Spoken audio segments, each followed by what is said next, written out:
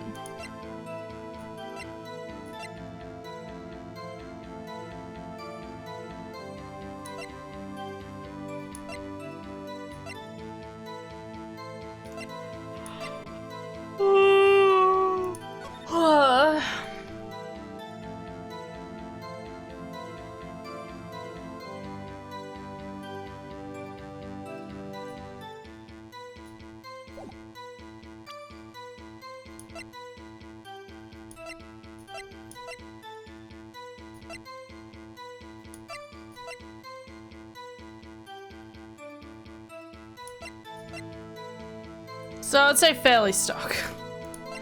I need a, like, obviously I'm trying to find the contradiction, and I don't know what the contradiction is. My job was to keep a wary eye on the bone orchard, which he did.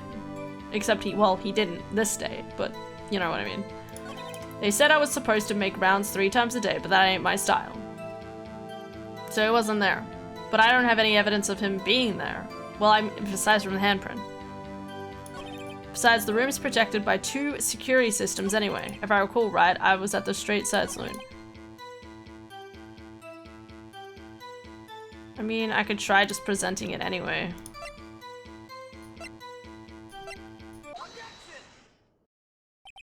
Officer Marshall, doesn't it strike you as odd? That is, you being called in to testify like this? After all, you weren't in the security room at the time of the crime. And yeah, you dragged me down here.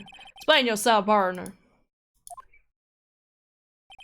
It's quite simple. You left a very large trail behind at the scene. Or to be exact, a handprint. Listening real good, partner. Like I said, I'm the caretaker of that crypt. I pay my respects, that is, I make my rounds about once a month.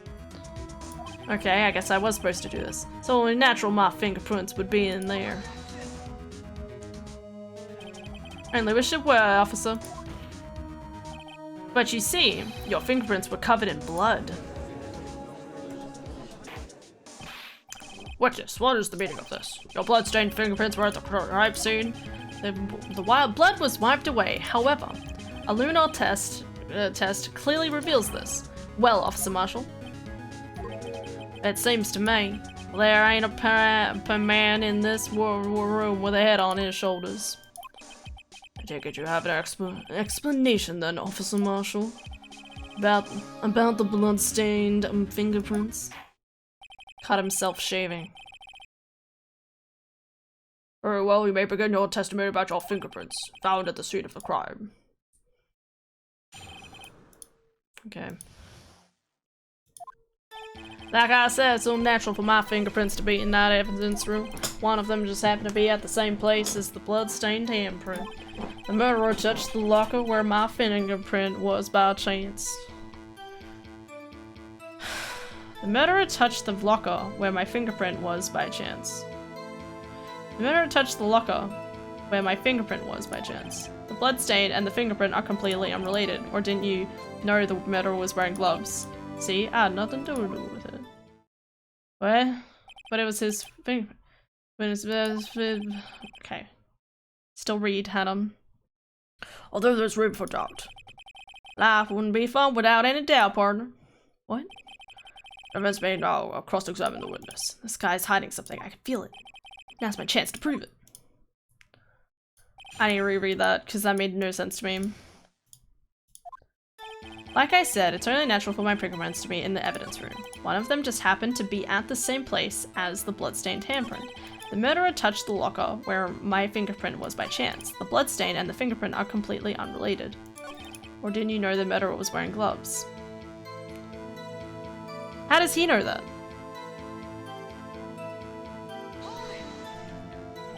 How do you know that? I may be a loner, but I still do my job. I'll keep up with the reports. There was a bloodstain at the scene, or thought to be left by the murderer. That's right. It was found on Detective Gumshoe's locker. However, no fingerprints were detected on that handprint. Oh yeah, I think we tried that too. That would mean the murderer wearing gloves happened to place their hand on top of Officer Marshall's fingerprint. That's the only logical conclusion. I can't let him square him out of this one. I've got to find something. Something decisive to tie Officer Marshall to this crime. Okay. Hold the fern, hold the fern, hold the fern.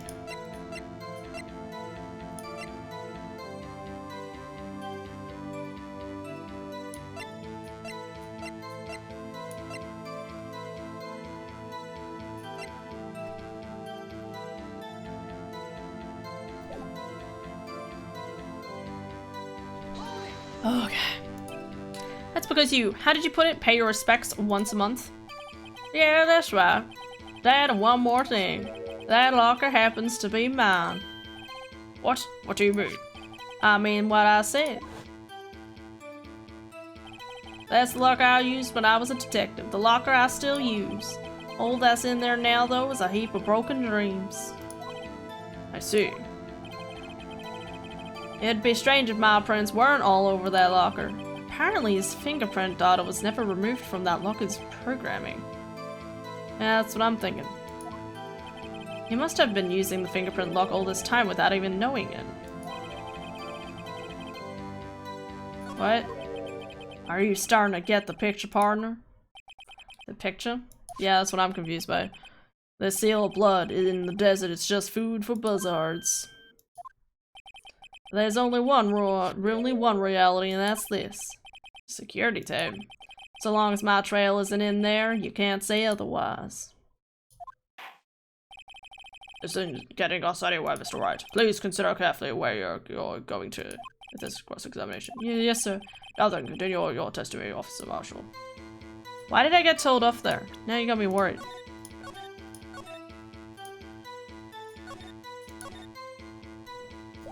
Okay.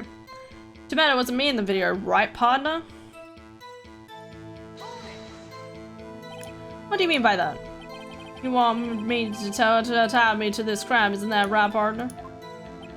If so, that video is the only direct evidence you have. But that video is next to useless. It's full of blind spots. Blind spots? Places you can't see. Cameras panning back and forth, the floor isn't shown. If someone was familiar with the camera's position, they could leave the room without being caught on tape. We don't have time for your speculations, Mr. Wright. Well, Mr. Wright, you can show us evidence in this video that indicate Officer Marshall was present. Please do so now. Okay. Hold the phone, I'm saving again. Sure. Very well. Allow me to point out your mistake, Officer Marshall. Tread carefully, Mr. Wright, or you might wind up being the one making the mistake. Okay, this has got to be the right action, right? Now then, let's have another look at the video. Show us this incriminating evidence. Oh, fuck. Oh god, not this music. Not again. No. Please, no. Okay. No. That was an accident. Oh my god. It's pressing the wrong button. Shh. Shh.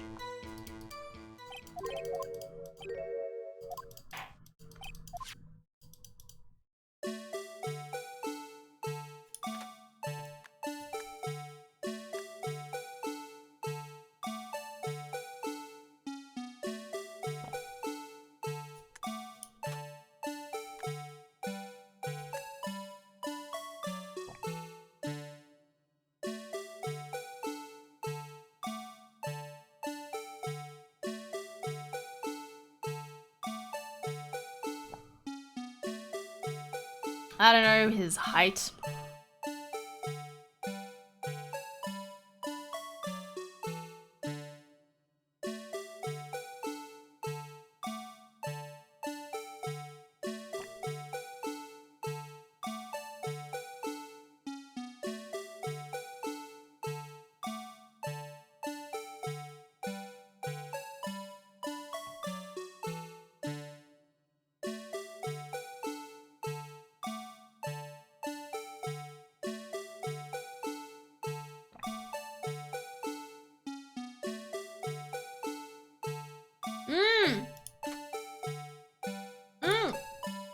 the thing appears. Right? I never realized that. Hold on. Go right. See? Nothing. The thing appears. Oh, I never realized that. Oh! Oh my god. Holy shit, I didn't realize. Bringing our attention back to the security camera is a mistake I'm afraid you'll soon not forget, Officer Marshall. The days are short in Texas, and so are our tempers. Could you sum up what you have to say in 8 words or less? Very well. You can clearly be seen in this video. You can clearly be seen in this video. Yeah, that's it. Exactly 8 words. Not bad, partner. The key lies in a certain locker shown in this video.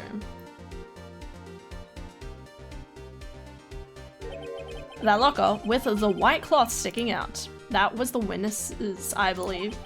Now then, let's rewind the video a bit. I can speed up this part. So he walked past, he ducked under the video, hid his jacket? Hid the jacket back in there? The white cloth. Oh, it's gone. What's the meaning of this, Officer Marshall? When the crime took place, the white cloth wasn't there. Then it suddenly appeared. There's only one explanation. Officer Marshall, you were in the evidence room at the time of the crime. Though it's more, you opened your locker when the camera was turned away.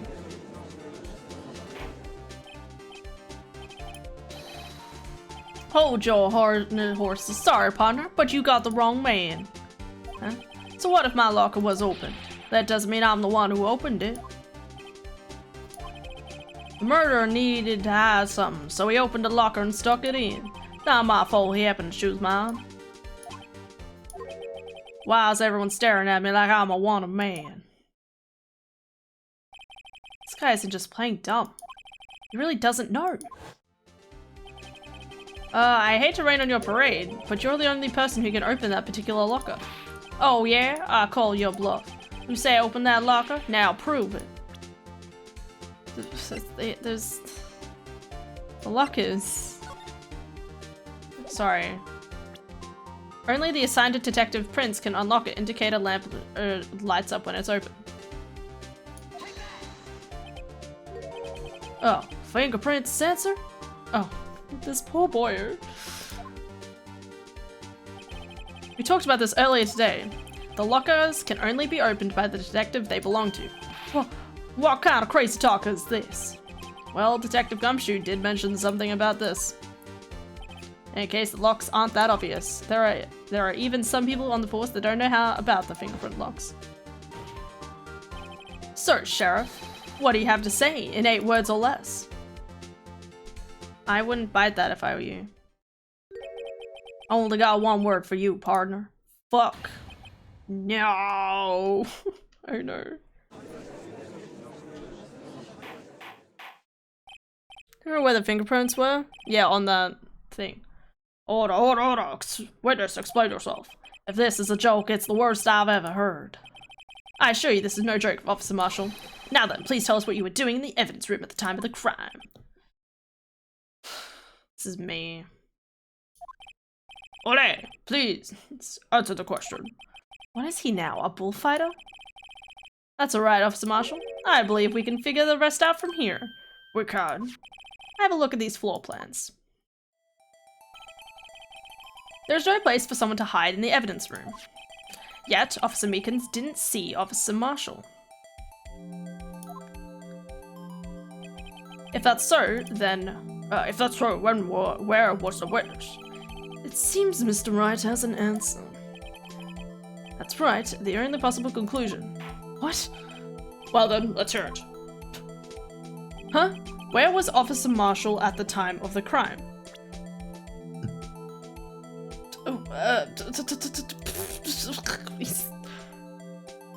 What's V and K? Victim? Killer?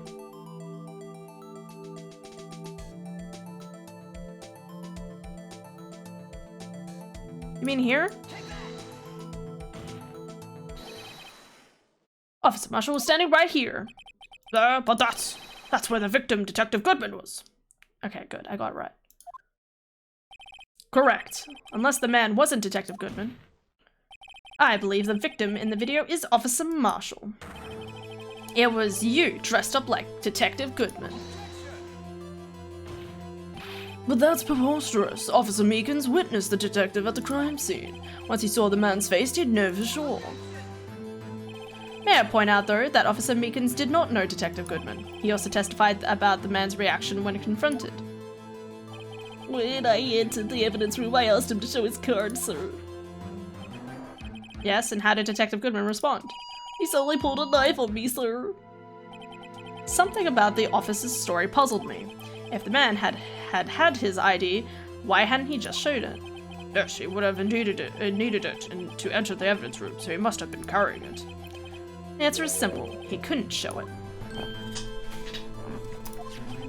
As you see, Detective Goodman's picture is on this ID card.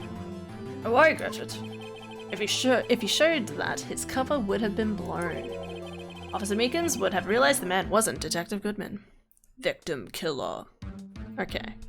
It's so weird when it's like victim and killer. I'm like sitting there like, what if they're the letters of the names and stuff? I don't know. I mean, like, we don't know that Officer Meekins was the killer either, so, and he said he should be the victim, so it was like, should I click where the victim was or where the killer was? You got quite an imagination, partner. We got a term for that. It's called circumstantial evidence. Circumstantial evidence? He's still denying it. You're gonna have to do better than that to break a detective. Unless you have hard evidence proving I dressed up as the victim. I can't say I particularly care for your uncooperative disposition. I can't say I care for your beard, but you don't see me complaining. Wait, I think I've heard this one before. Well, Mr. Wright, do you have any evidence proving beyond a shadow of doubt that Officer Marshall dressed up as the victim? Well, who am I kidding? I don't have anything like that. Oh god, here we go. Wait, let me save. I save every like 10 minutes.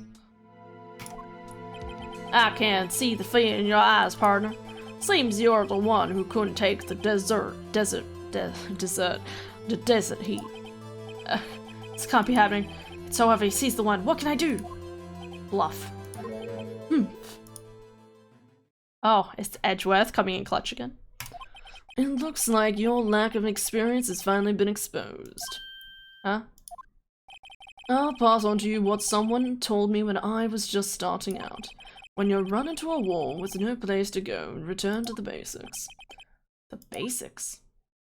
Has he found the hole? For me, that would be what Mia used to tell me.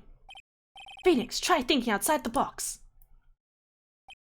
I shouldn't look for proof that Officer Marshall was in disguise. But rather, I should look for evidence that came about because he was in disguise.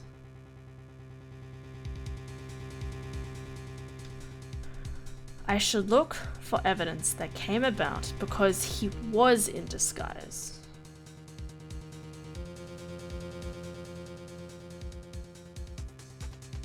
Oh shit, I'm late too, Dorcas. Hello, Dorcas.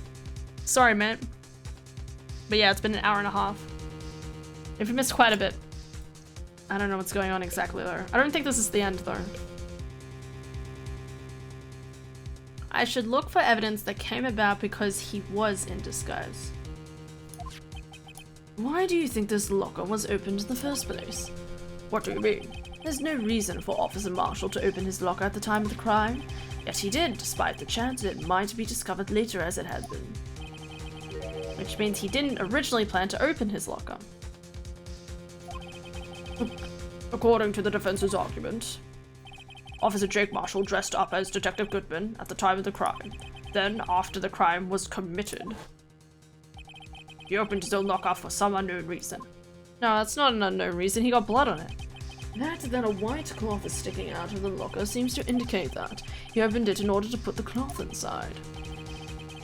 So what exactly is this piece of cloth? Oh my god, really? Perhaps the video is the key to all our unanswered questions. Don't have any evidence, so this video is my only shot. This is what I'm proving? We already know it. He's fucking blood on the shirt. Because he was in disguise. Yeah, I know, right? Okay. Alright. So the mascot, did you do anything with the mascot? No, it's in the way. Just look at this. Look at this. Look at this piece of shit. Look at this piece of shit. Cover every single piece of evidence. Look at this. Look at this. It covers his face and everything. Everything covers his face. And then, just look at this bullshit scene, alright? Ray, look at this little piece of shit. Oh no, it covers his face. What accurate timing. Oh, he moves. Oh my god, just bullshit. It's absolute bullshit. Go back. Here? I think this is what I... For some reason, you disguised yourself as Detective Goodman and entered the evidence room, though I don't know to what end yet. Yeah. However, something unexpected happened. Officer Meekins barged in on you. When asked to show your ID card, you pulled a knife on him. However, Officer Meekins panicked, and the white coat you were wearing was soiled with blood. Bloody white coat. You couldn't just walk out like that, so you had to hide the coat in your locker. Not bad, partner.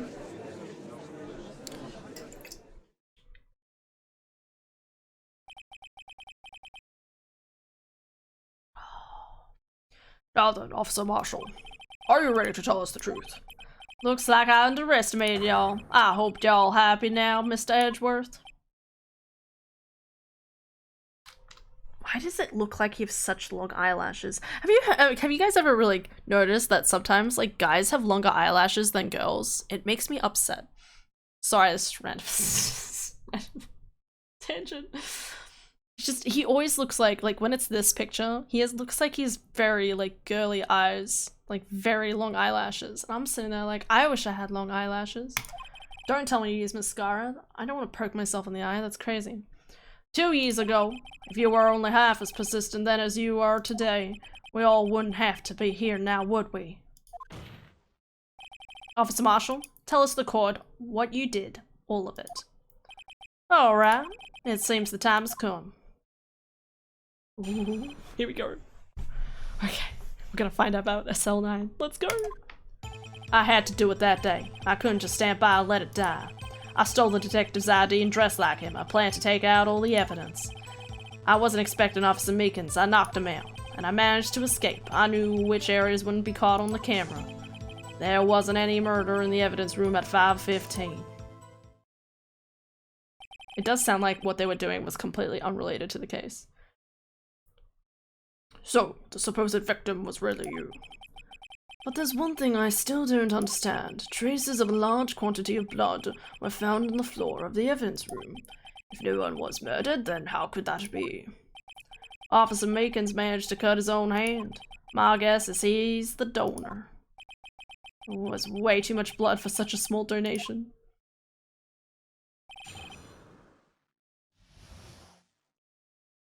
I mean, then I would make you upset. Wait, what? What do you mean? What are you saying? In what regard? Okay, here we go. Press everything. When you say itch, you mean transfer. Do you even have to ask, partner? SL9 incident. 2 years. 2 years have passed since that case was closed. This was going to completely end with the transfer that day. Not if I had anything to do with it. That incident's not over. What did you hope to accomplish by sneaking into the evidence room? When our case is closed, only the case lead detective can look through the evidence. I wanted to have a look at it myself one more time. My eyelashes are long. You see, you cannot tell. I have such short eyelashes.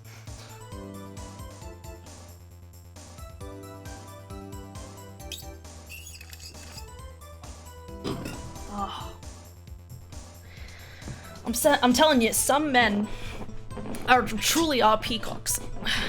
In a complimentary sense. You know, the idea that most birds, the guy has to like dance to woo the lady. I'm telling you. Oh my neck. That's what I mean. I should just say the bird. Some guys really are birds. Compared to the other way around. I don't know. Anyway, we can just move on. I wanted to have a look at it myself one more time, no matter what the cost. I don't care what anyone says, partner. That case is mine. But Officer Marshall wasn't in charge of that investigation. Why does he care so much about it? That day was my last chance. That's why I stole the detective's ID, and dressed like him, I plan to take out the evidence. Why did you disguise yourself as Detective Goodman? If I didn't make it look like Goodman was carrying out the evidence transfer, I'd be arrested for stealing evidence, which wouldn't get me anywhere. So you did it to fool the security camera. Wrong voice, I don't care. The detective's ID card. Stole that the morning of the incident. So that really was why Goodman started filing out that lost item report. I returned his ID card. I left it on the floor in the prosecutor's office parking lot. What? Hello, Adara. What's that look of despair on your face? It's not despair. I'm in pain. Oh. I'm like, do I go to sleep? I don't think I could. Have you had a Nurofen? Have you had a heat pack? Chocolate? Yeah. Oh. I thought he had a bird. It's just his arm. Yeah, I wish it was a bird. That was a different person. Yeah. Moth. It is too. Mm-hmm. Hi. Adara. Adara. Yeah. You can sleep if you want to. You can leave the world behind. Yeah, I was thinking it. No, it's not gonna say it. Yeah, you were. Oh, thanks. See, when our heads are that close together, they start predicting each other's.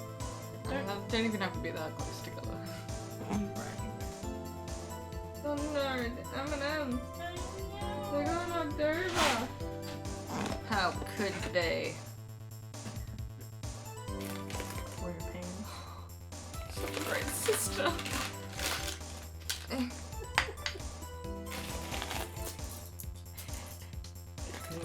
M&M party. I don't know if I want to reach coal in that hand.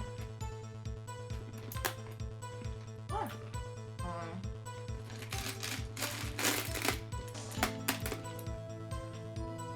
Okay, that's the one.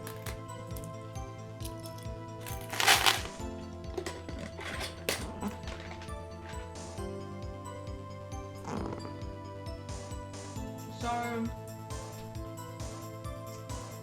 you Should gonna go to I bed? read? Reading might help. I just don't know what to do.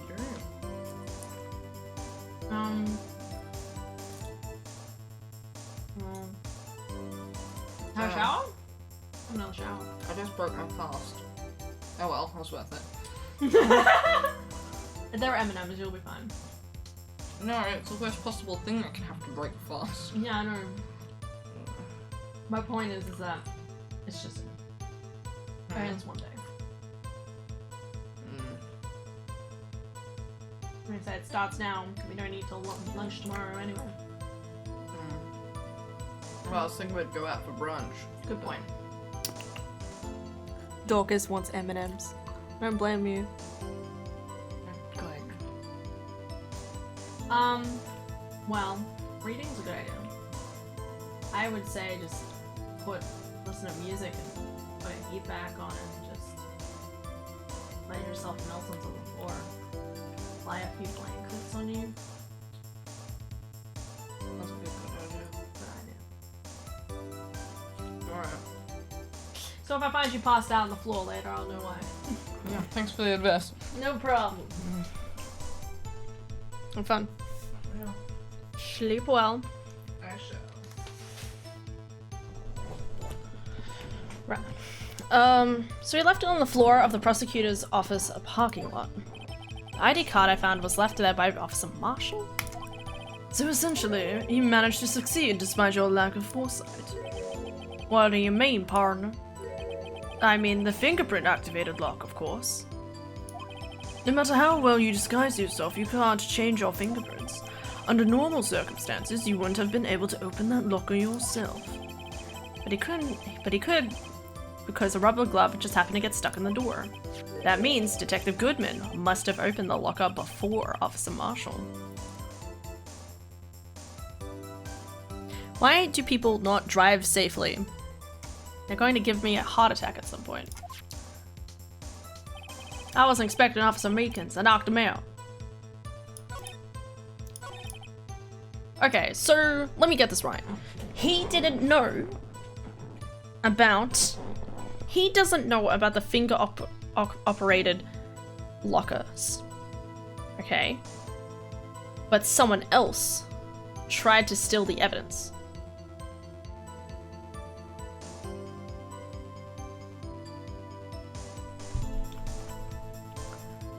I think. You pulled a knife on Officer Meekins and tried to drive him off? Let's just say I was a little surprised. I only planned on being in the evidence room for no more than 5 minutes. I didn't think anyone would actually come in during that short time. Officer Meekins is a 1 in a million type of person, mistaking a detective for an intruder and demanding to be shown his ID. I'll have to think a little more about his raise this year. There it is. When did Edgeworth get so much influence? Anyway, he threw himself at me and I ended up cutting him slightly. I'm sorry I had to turn out that way, with me knocking him out and everything. By the way, what happened to your knife? Oh, you mean this one? I don't know what to say. So you knocked Officer Meekins out and managed to escape. I knew which errors wouldn't be caught on the camera. So you did your research beforehand. Those who go into the desert unprepared don't live long, partner. I didn't think it would make a difference, though. The security tape is erased every 6 hours. If all had gone as planned, no footage would have been left. However, you bloodied your coat in your struggle with Officer Meekins. If someone was in the security room when I came out, the jig would have been up. I opened my locker and stashed it in there. What was Officer Meekins doing during that time?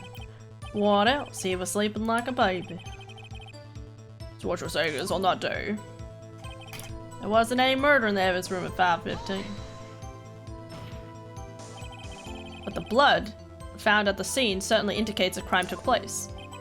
What are you, blind? The victim shown on the tape is me and not dead yet, partner. So you stole the evidence from the locker? Actually, no I didn't. See, that's what I was looking for, because he made it sound like he didn't. Why not? When I opened the locker, the evidence was already gone. Yeah. Yep, there you go. What? Mr. Edgeworth, where is the evidence? It's still missing, Your Honor. Wait, why did Detective Gumshoe have it? Detective Goodman's locker was already emptied? Someone else stole the evidence? Officer Marshall, may I ask you one thing? Fire away, partner. It's a free country. Just remember, I'm also free to decide whether or not to answer. Why did you do this? Stealing a detective's ID, injuring a police officer, this is no small offense. Moreover, you're an officer yourself. This will have serious consequences. It can't just be forgiven with a simple cut in salary. Not that salary cuts are ever a valid solution. Like I said, this isn't your case. This one is mine. And I'll do anything it takes to get an answer I'm satisfied with. The witness has an unusual amount of zeal. Let's hear more. Please do. Can't just forget the SL9 incident. You know why? No? Well, that case was solved 2 years ago, wasn't it? He lost his brother, so... That's the reason the evidence was stored in the evidence room. Joe Dark was convicted for his crimes. One thing I can say for sure is he deserved his sentence. I remember the Joe Dark case. It involved serial murders, didn't it? I don't intend to complain about how it turned out, but there's something that still bothers me. Something went down at that trial. Something no one will talk about. What happened? I don't know. That's what I'm trying to find out. Why is he so concerned with that incident? Maybe I should present him with what I think his real reason is. I had a feeling we'd wind up here sooner or later. Everyone here is related in some way to that case. Better take another look at the files.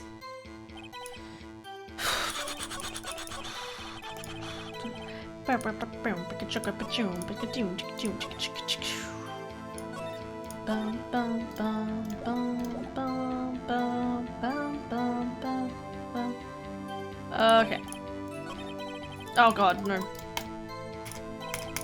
Okay, SL9, SL9. Why do I have the evidence? What did Detective Gumshoe do? Do I just present it? Okay.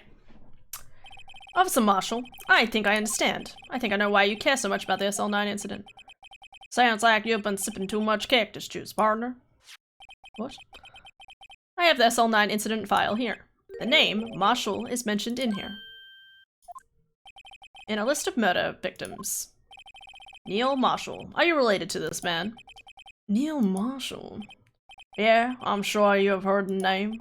2 years ago. Oh. He received the same lousy prosecutor award you got. Oh.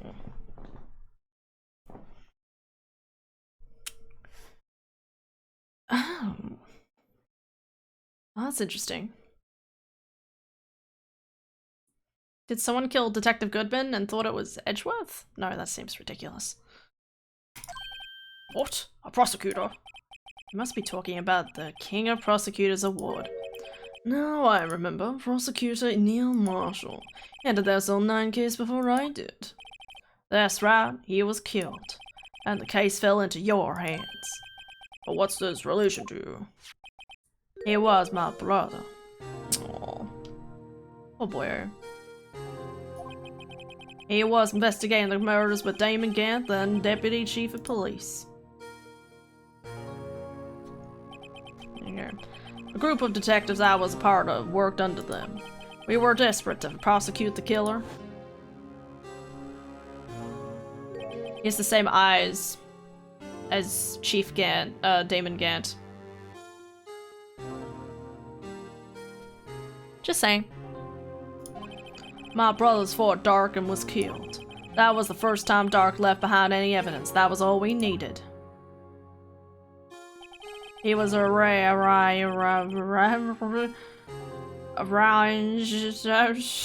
incarcerated. The case was finally closed, at least according to the public records. What do you mean? My brother couldn't have been killed by Joe Dark. I knew my brother better than anyone. No one could have beaten him in a fight. And that's it. And that's it. That's your reason for your insane actions. There's more to my brother's death than what the records say. No matter how much you try to hide it, you can't fool me.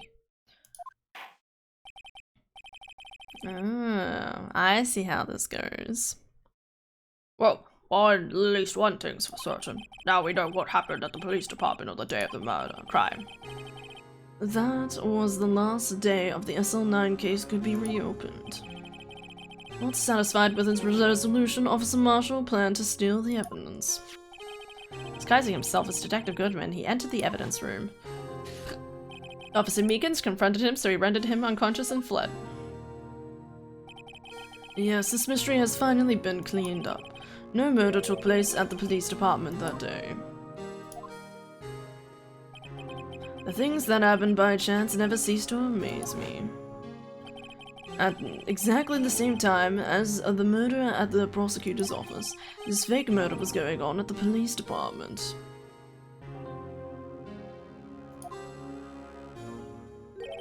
Chance? It's got to be more than just that. So, if no one was murdered at the police department on the day of the crime, that means the murder in the prosecutor's office parking lot was the real one. Which in turn means only one person could have committed the crime. Chief Prosecutor Lana Sky. But wait, a verdict wasn't reached in yesterday's trial. Objection! Which is why we examined the incident at the police department today. But There's only one reason the defendant was not convicted yesterday. There yet remained the mystery of the simultaneous murder at the police department. It seems to me this boy's got the draw on you, partner. All of the mysteries at the police department have been resolved, no doubt about it. Our sole murder took place at the prosecutor's office. The only suspect is Lana Sky, and the testimony of one Miss Angel Star is completely incontestable. If you have a response, make it a single word or less. Amazing. Cocky. I rest my case. No. It seems this trial has reached its conclusion. There's no room for doubt. Well done, Mr. Wright. Thanks to you, I didn't need to waste my time disproving the alleged murder at the police department. There's no doubt what I proved today is true. The apparent murder on the security camera's tape really was fake, but I didn't realize that would end up proving Lana's guilty. Now that the time for the verdict has arrived, this court finds the defendant... Emma? Yep. Good job, Emma. Your Honor, wait! Emma. The defense has an objection! A scientific objection! Right? I'm so proud. What do you mean, right? Mr. Wright, are you this girl's guardian? Your Honor? Oh, in a sense. Please, Your Honor, all I'm asking is for a minute of your time. Please, hear me out. Mr. Edgeworth, please. She's like, please. She's begging. Oh, how could you say no to those eyes? I don't want to leave any loose ends. You want a minute? I'll give you 3. Oh, what a nice guy. I love him. I was kind of in shock. I mean, finding out the SL9 incident referred to the Joe Dark killings. And that she mentions it. The name of both Sky sisters were in that file. But that's when I figured it out. I mean, what Officer Marshall was trying to do that day. So I knew his fingerprint had nothing to do with the crime. That left only one thing, the other handprint. You mean the trace of blood found on Detective Gumshoe's locker? But no fingerprints were found on it, right? No, but I figured if I examined it scientifically, I'd be sure to find a clue. So I ran over there and looked at it again. So did you find something? No. Huh? Sorry, I guess I'm not much of a scientific investigator after all. Is that all? Please don't be mad. I'm just a high school student. And I'm just an attorney. Mr. Wright, those traces of blood are the only clue we have. If we can't find anything wrong with them, please, Mr. Wright, you're a professional. If anyone can save Lana, it's you. Me? Oh boy. Time's up. Now then, Mr. Wright, with regard to the incident at the police department, does any reasonable doubt remain? It appears the defense is troubled by the other blood mark. Looking at the floor plans, a handprint was discovered around here. Is there a problem with this? Mr. Wright, I'm sorry, I can't be of more use. But still, if you can find anything wrong with that blood mark, Lana will be... I don't know. Wait, wasn't the symbol next to it? Wasn't there a thumbprint next to it? Okay. Oh my god, it's going in directions I don't understand. Okay. Don't press that one, press this one. I need to check my evidence again, please. Sorry.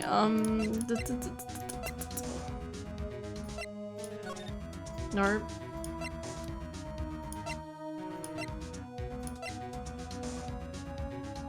Wasn't there another fingerprint beside it?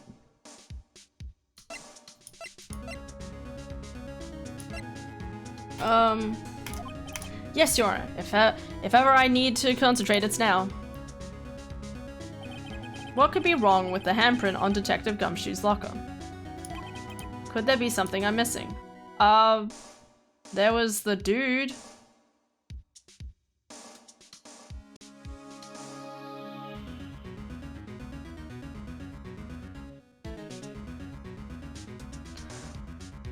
Oh!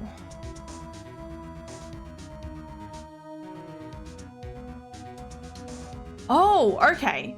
Okay. Yes. I figured it out. The handprint left at the crime scene clearly shows a contradiction. The only thing that seems clear is your grasping, Mr. Wright. You've been staring pretty intently at those floor plans. Tell me, is there a problem with them? Yes, this is strange. Take a good look at these floor plans. Something is missing. Missing? You mean something hasn't been drawn on there? Yes, something that, when drawn, would completely change the meaning of the blood mark. What? Let us pray the defense isn't simply trying to buy time. Very well, Mr. Wright. Wrong voice. All this evidence here, there's gotta be something I can use. The question is, which item can prove is missing this thing? Oh, he's here again. What about that piece of plywood? The Blue Badger, mascot of the police force. Defender of truth, guardian of proof. Explain yourself, Mr. Wright. Please look at the floor plans of the crime scene. The Blue Badger is not here. So watch what happens when we put him in. This is where he was dancing at the time of the crime. Well, what? oh, I wanted a screenshot of that.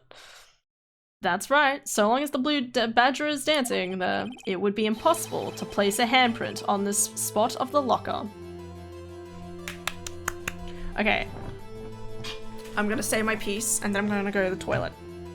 So, what I figured out when they brought this up, and that's why I was looking, I was putting things together.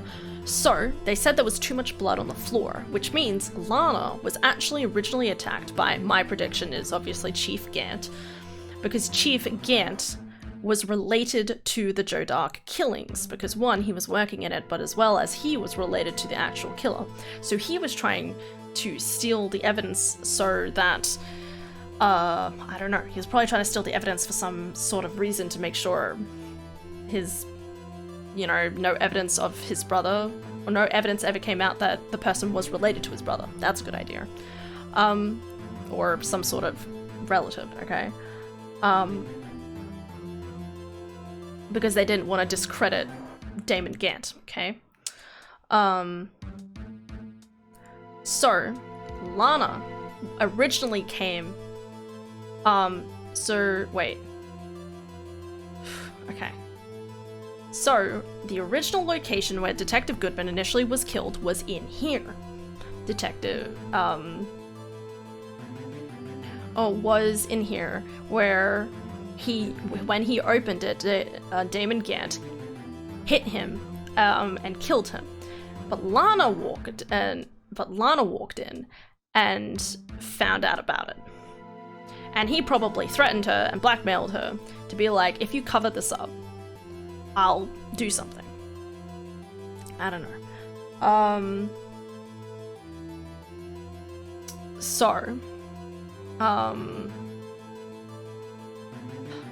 God, okay. Point is, though, is that the blood, so it's this hand, I think, means that they had a scuffle and they was covering the mask here. Not to mention, the evidence was already gone, but Detective Gumshoe somehow was still able to get his hands on it, which means that either Chief Gant took it, or Lana took it and put it in a location where she knew Gumshoe would go and find it.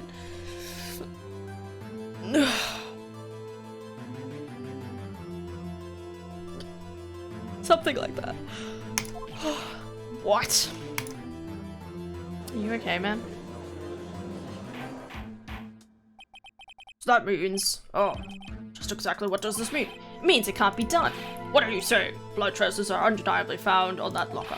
Don't look at me. I didn't put it there. Mr. Wright, think it through scientifically. Emma, on that afternoon, Officer Meekins was the one who brought the Blue Badger to the evidence room, right? After you put it down, it would be impossible to leave a handprint on that locker. So that must have meant that this blood mark was left there before the Blood Badger was brought in. Thank you for the follow, Crystal II. Nice to meet you. My instant thought was, but where's Crystal the First? It's just like, it's just an Ace Attorney reference. Can you imagine just being like, they were murdered and now there's a second one? I'm sorry, traumatic. Alright. I'm in the throngs of a murder case. Throngs? Yeah. Just one moment. I will not allow such far-fetched balderdash in my courtroom. Oh, he said balderdash. I'm so proud.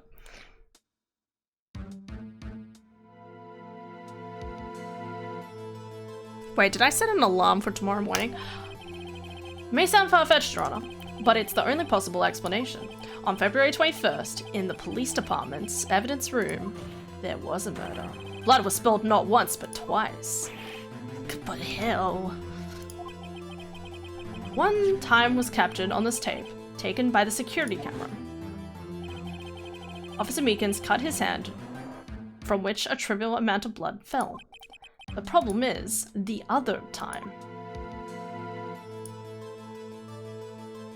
Which I'm sure it's already been deleted. Someone bled prior to the struggle shown on this tape. It had to have been. It had to have been Detective Goodman when he was really murdered. Yeah, here we go. She dead. Rip forgotten and abandoned password. Honestly, yeah. Isn't that just always the way? It's always like, where's the first one? Out of my hands. Lost in the cat jam. I saw cat jams this one. You know what I mean?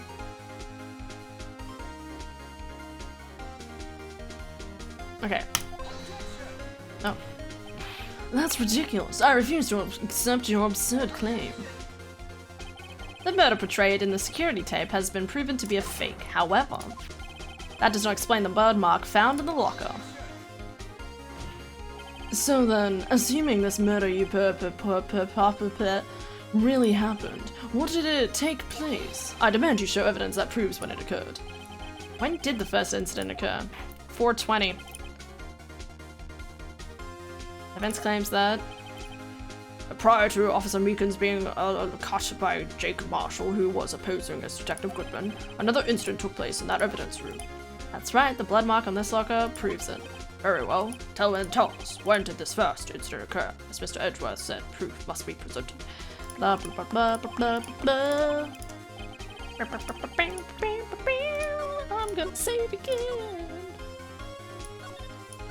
Gotta save every like 9 minutes. That's do do do do do do do do.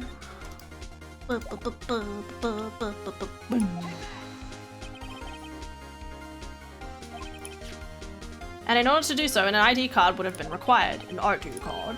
Oh! The ID card record. Officer Meekins brought the blue badger panel into the evidence room at 450. Let's see, 450. If the crime took place before that time, then it would be 440. No, 420. The number but okay. Oh! Mr. Edgeworth.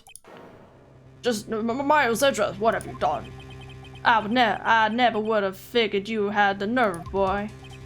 Drop the act, witness. It doesn't take a lot of thought to figure out it couldn't have been me. No, I'm getting it. I'm afraid I don't understand either. Fuck yeah, this song is such a banger, and it's gone. It's clear from the luminal test that blood was there. However, when the second crime took place, both Officer Meekins and Officer Marshall failed to notice the blood. That means the blood from the first crime was wiped away by the real murderer. I would have had just 10 minutes to murder the victim, carry his body away, and clean up the blood. Unfortunately, that's physically impossible. That would mean the crime scene must have taken place before Mr. Edgeworth entered the evidence room. Let's look at the chart again. Oh, thank fuck. Okay. There's only one other card number remaining. Talk about a lucky number. Yeah. But wait, that doesn't make sense. How could Detective Goodman have entered the evidence room? Since there's no record of his card being used beforehand, he must have entered along with the real murderer. That's the only plausible explanation. He went in with I can't be bothered saying 7 like 7 times. Mr. Address, please look into this ASAP. Find out whose ID number is 7. That's 1 7 too many, Your Honor. Unfortunately, I'm unable to look up the owner of that ID card, at least at present. What? Explain yourself, son. I love that he's just as invested. The ID number blah, blah, blah, belongs to someone with a rank of captain or higher. Lol, who razzed it like you did. I'm right. It's fucking Chief Gann, that piece of shit.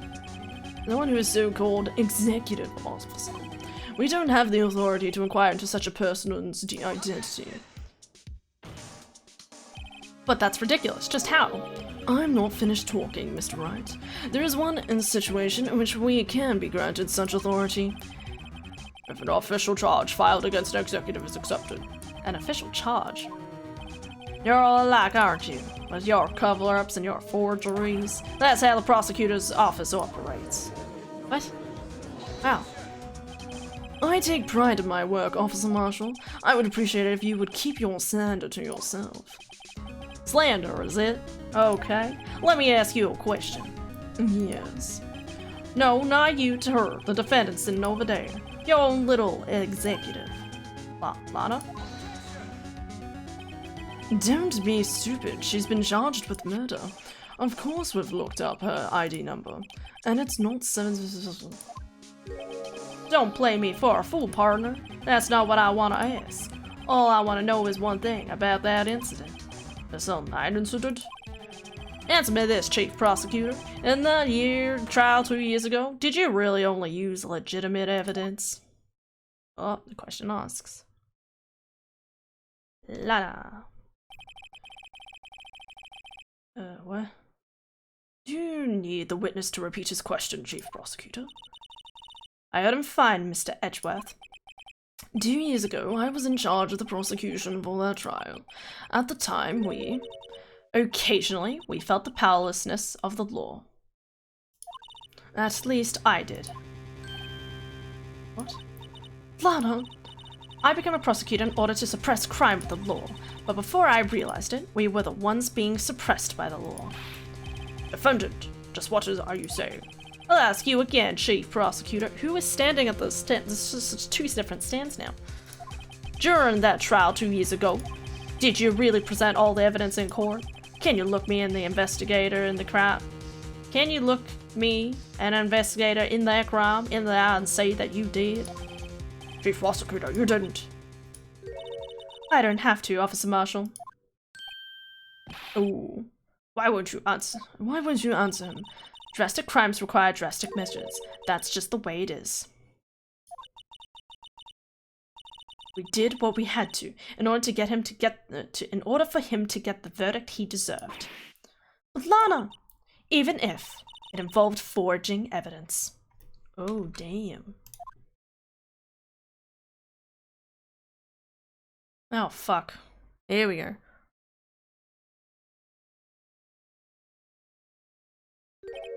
See? That's what I'm talking about. No. No! Oh, he didn't know. Order! Order! Order! Order! Lana's remarks caused such a stir. The chaos in the courtroom could not be quelled. The conclusion of the trial. Is that real life or in the game? Holy shit, that's real life!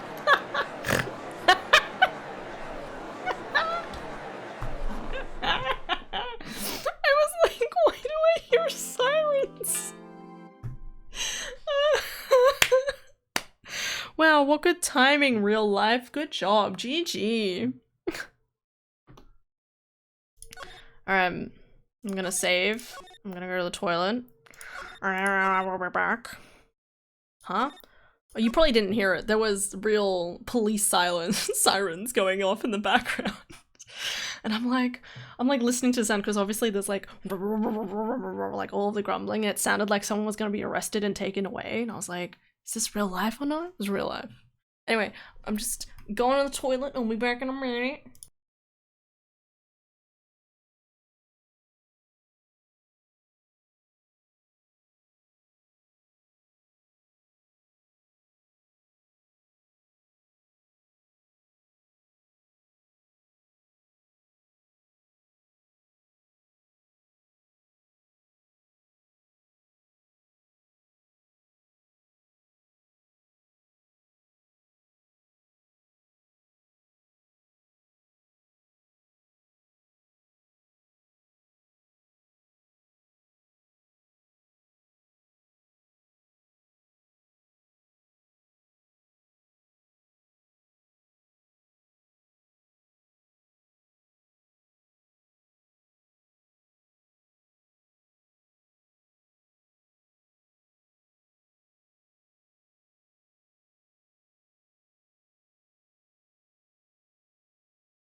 Alright, let's get this show on the road. Pardon. Okay. Oh, I'm saving, that's right. I'll save again. Whatever. Here we go. February 24th, 3:12 PM, Wright and Co. offices. Let's fucking go. I'm so sorry, Mr. Wright. I'm sorry for what my sister said. Drastic crimes require crash. That's just the way it is. We did what we had to in order to get him the verdict he deserved. I didn't know. I never knew that the SL9 incident was just another name for the Joe Dark killings. Sounds like everyone heard about these killings but me. Lana wanted Dark convicted so badly. That's why she used me. That's why she used what happened to me. What do you mean, what happened to you? It's all there in the file. Joe Dark's last victim was Prosecutor Neil Marshall. When he murdered Officer Marshall's brother, he left behind an incriminating piece of evidence. What did you have to do with those killings, Emma? On the night Prosecutor Neil was murdered, Joe Dark tried to kill me. Yeah, I had a feeling. That's definitely intimidating. What? He tried to kill you? Officer Marshall's brother, Neil, was only trying to save me. Oh damn, holy shit. This just fucking went directions. So that means you... Yes. I was a witness in the Joe Dark trial. I didn't see that one coming. It was in the thing. Anyway, alright, talk. Happened 2 years ago. It was right about this time of the year too. It was a terrible thunderstorm that day, unusual for the season. I was alone in my sister's office. We were planning to eat dinner together once she finished her work. And suddenly, this terrifying man came bursting into the office. Joe Dark. Seemed like he was running from someone. He pulled out a knife and screamed at me. It seemed like he was running from someone. I didn't know what was going on. Then Prosecutor Marshall showed up. Oh, okay. Jake Marshall's brother. Joe Dark tried to take me hostage. But before he could, Mr. Marshall tackled him. Then... What happened then? I'll never forget it. Lightning struck and the lights went out. Suddenly, a bolt of lightning flashed across the window, lighting up the office for an instant. That's when I saw them burned into a permanent picture in my mind. I can still see it now. A permanent picture. Can I please get a permanent picture of that? Because I keep trying to take a screenshot and I keep failing. Permanent picture. What do you see in the instant that the crime occurred? Here we go. Dark knocked down Mr. Marshall and raised his knife. Neil Marshall was stabbed right in front of this poor girl. How is she operating normally? I don't remember what happened after that. Apparently I passed out. When I came to, Lana was cradling me in her arms. Poor Emma, you've been through so much. Aww. I couldn't bring myself to testify about that instant. I tried, but the words just wouldn't come out. I drew a picture, but it wasn't any good. 2 years ago, you must have been 14, that's understandable. Once it was all over, I made up my mind. I decided that when I grew up, I would become a scientific investigator. I want to be able to fight crime with my testimonies. Aww. That's so cute. And find the evidence to make an airtight case. That way, Lana would never have to forge any. I see. I think I'm finally starting to understand what makes Emma tick. But there's still something that bothers me about that crime. I don't remember the moment when Dark stabbed Mr. Marshall. So you weren't able to testify about that? No, I was only asked about when I was attacked. That must be why she made up the crime. Made it up? You mean provided bogus evidence? The prosecutor's office wanted the guilty verdict so badly. Lana forged the evidence and Mr. Edgeworth used it. Edgeworth? Yes, but I'm sure he didn't know anything about it. There you go. You couldn't have known he was being given false evidence. Even so, that's when it all started. The rumors about Mr. Edgeworth, I mean. It's all my fault. No, it isn't. If I could have just testified properly, none of this would have happened. So it's true, even though he may not have known it. Edgeworth really was involved in falsifying evidence. After the case ended, Lana was never the same. She became cold, like she is today. She must not have been able to face up to what she did, especially not to Emma. Can't blame her. Something puzzling. There's something that's puzzling me, Emma. I'm wondering what it is. What is it? You said you were in Lana's office at that time, right? That's right. Why then would a serial killer come running in there? Not only that, but he was being chased by a prosecutor? That definitely seems weird, doesn't it? Why would he run into Lana's office? Oh, there's no mystery there. Joe Dark had been taken in for questioning that day. Oh. Taken in for questioning? You mean by the police? Of course. This happened at the police department. He tried to run away halfway through the interview and fled into my sister's office. Oh, why did he run all the way over to your sister's office? Because the detective offices and the questioning room are right across from the elevator. Because the detective offices and the questioning room are right across from the elevator. Across from the elevator? But Lana was the chief prosecutor, wasn't she? No, silly. Didn't I tell you? 2 years ago, Lana was a detective. Oh. She was the best in the entire force. Really? What? That's news to me.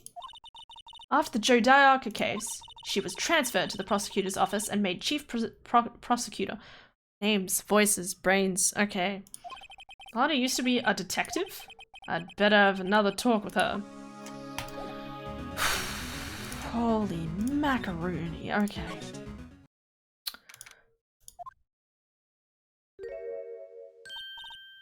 Lana! Mr. Wright, it seems I keep causing you trouble. Falsifying evidence. I didn't think you were the type. Criminals don't mind playing foul, why should we? But Lana, if you're wrong, an innocent person might be found guilty. Believe me, I understand the risks. Lana. Emma told me about you. Oh. About how you were a detective 2 years ago? And how the SL9 incident was the reason for your transfer to the prosecutor's office? That's right. Could you fill me in on the details? Especially about that unusual change of jobs. I suppose you have a right to know, Mr. Wright. Okay, here we go. What time is it anyway? Twitch, fucking tell me about Vince being live next time. I mean, it's in... I at everyone in my Discord, my dude. Trust in the Discord. Or, I don't know, people always talk about Twitch sending them messages, and I'm sitting there like, what? Why are there so many messages in my Discord general? Now I got stuff to admit. My god.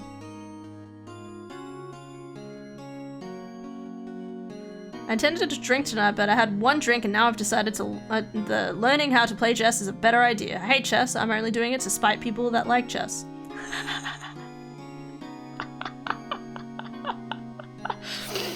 The email didn't arrive from either source or it just didn't decide to notify me. Oh, damn. There you go. It happens. Don't worry. Don't even worry.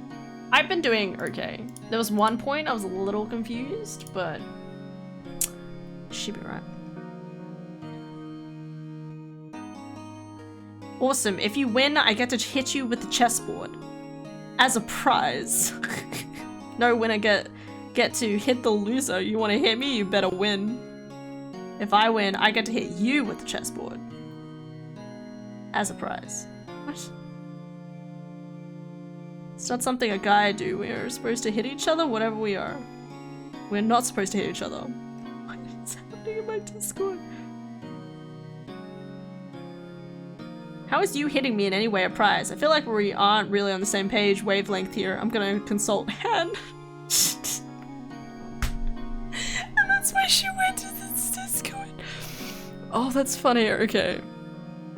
I mean, some guys are into it, FJ. Exactly. See, that's what I said. This is getting very not general chat like, babe, it's currently on 3 different platforms, you can't control it now. Why is that such a good line? Babe, it's already on 3 different platforms. You can't control it now. That's something you say when you send incriminating evidence. Anyway. Stop looking at Discord, Hannah. Okay. A lot of revelations were uncovered at the trial today, not the least of which was the fact that this case is logically connected to another one 2 years ago. Evidence from that case was stolen as well, though I expected as much. I know how obsessive Officer Marshall can be. The trial, it really wasn't fair, was it? I believed in you, Lana. I believed that no matter what happened, you'd always stick to the truth. It couldn't be helped, Emma. At the trial 2 years ago, I sold my soul. Well, all drama aside, the fact of the matter is, at 5:15 there was no matter at the police department. Tell me it's not true, Lana. What the witness, Ms. Starr, said. About you stabbing Mr. Goodman with a knife? Lana, I don't understand. Why wouldn't you tell us? Emma, this doesn't involve just me. Yeah, I didn't think so. I don't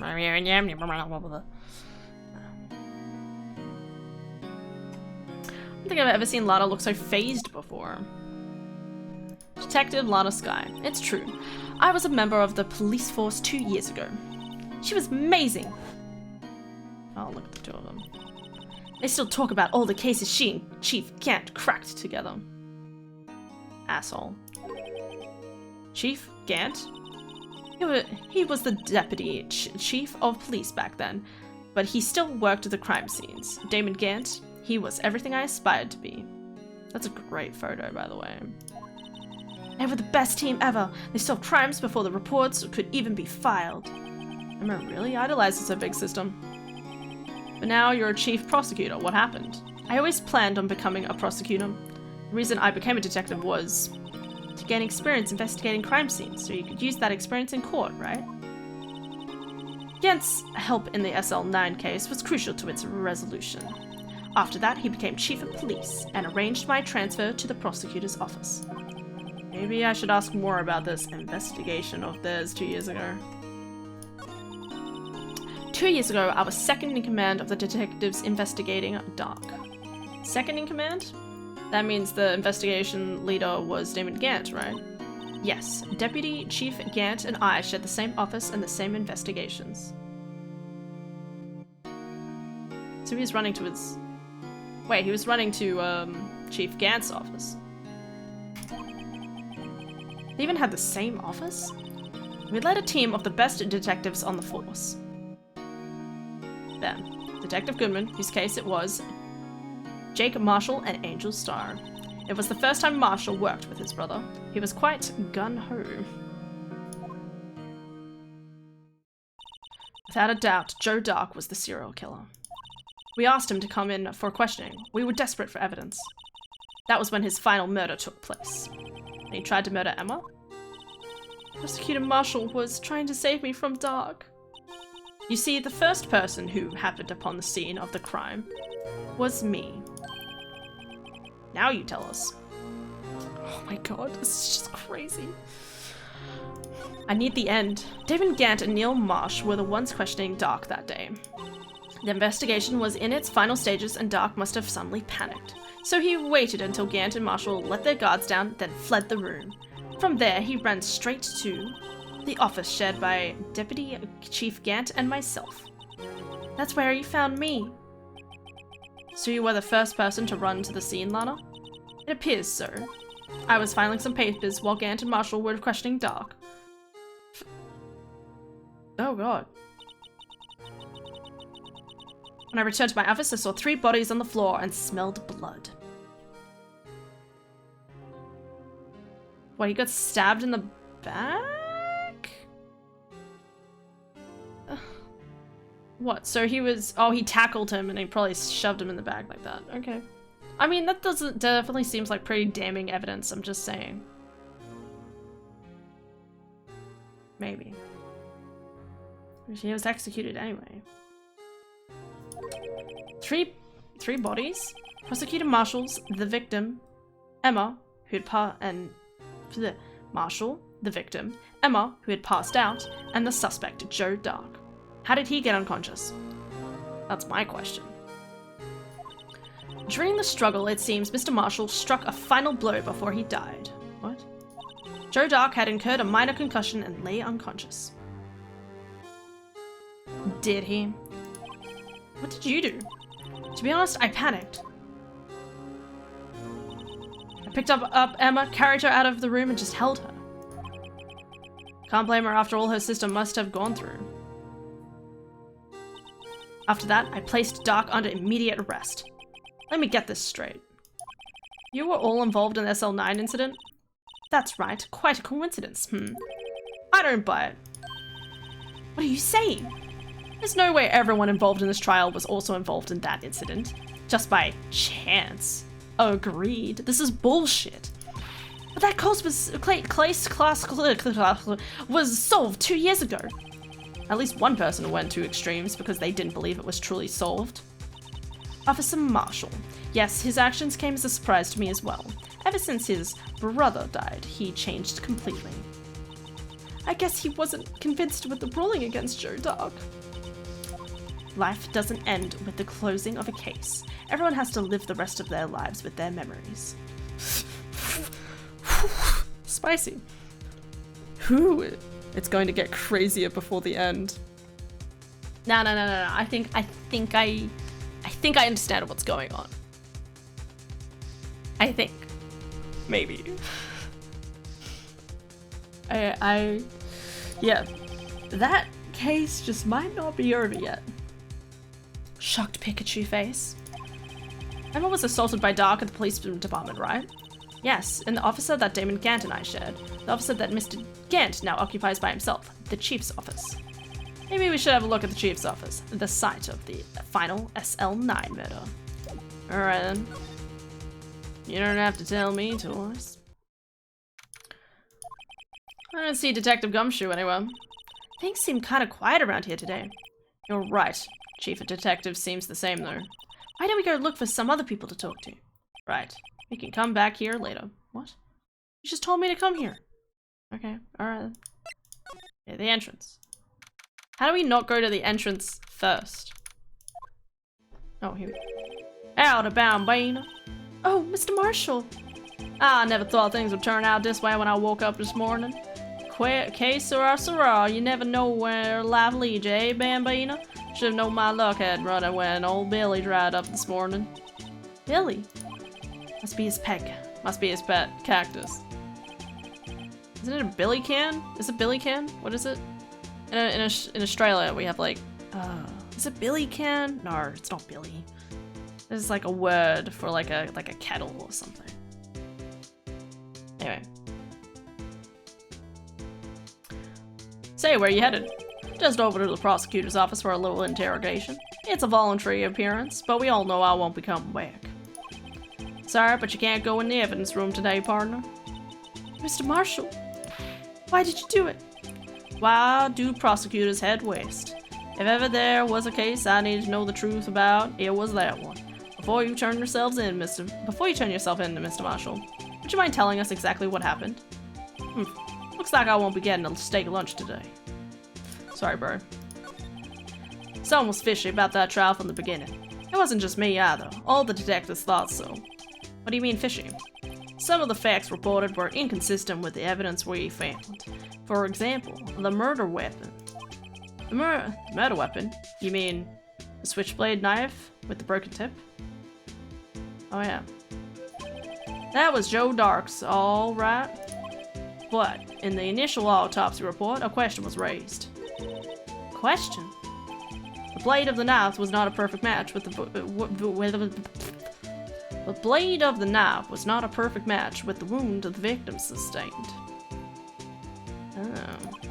What does that mean? It means there is a good chance that knife was not the murder weapon. I love this guy. I'm so glad he didn't do it. Because we all know it's fucking Chief Kent. Fucking him. We all know what happened.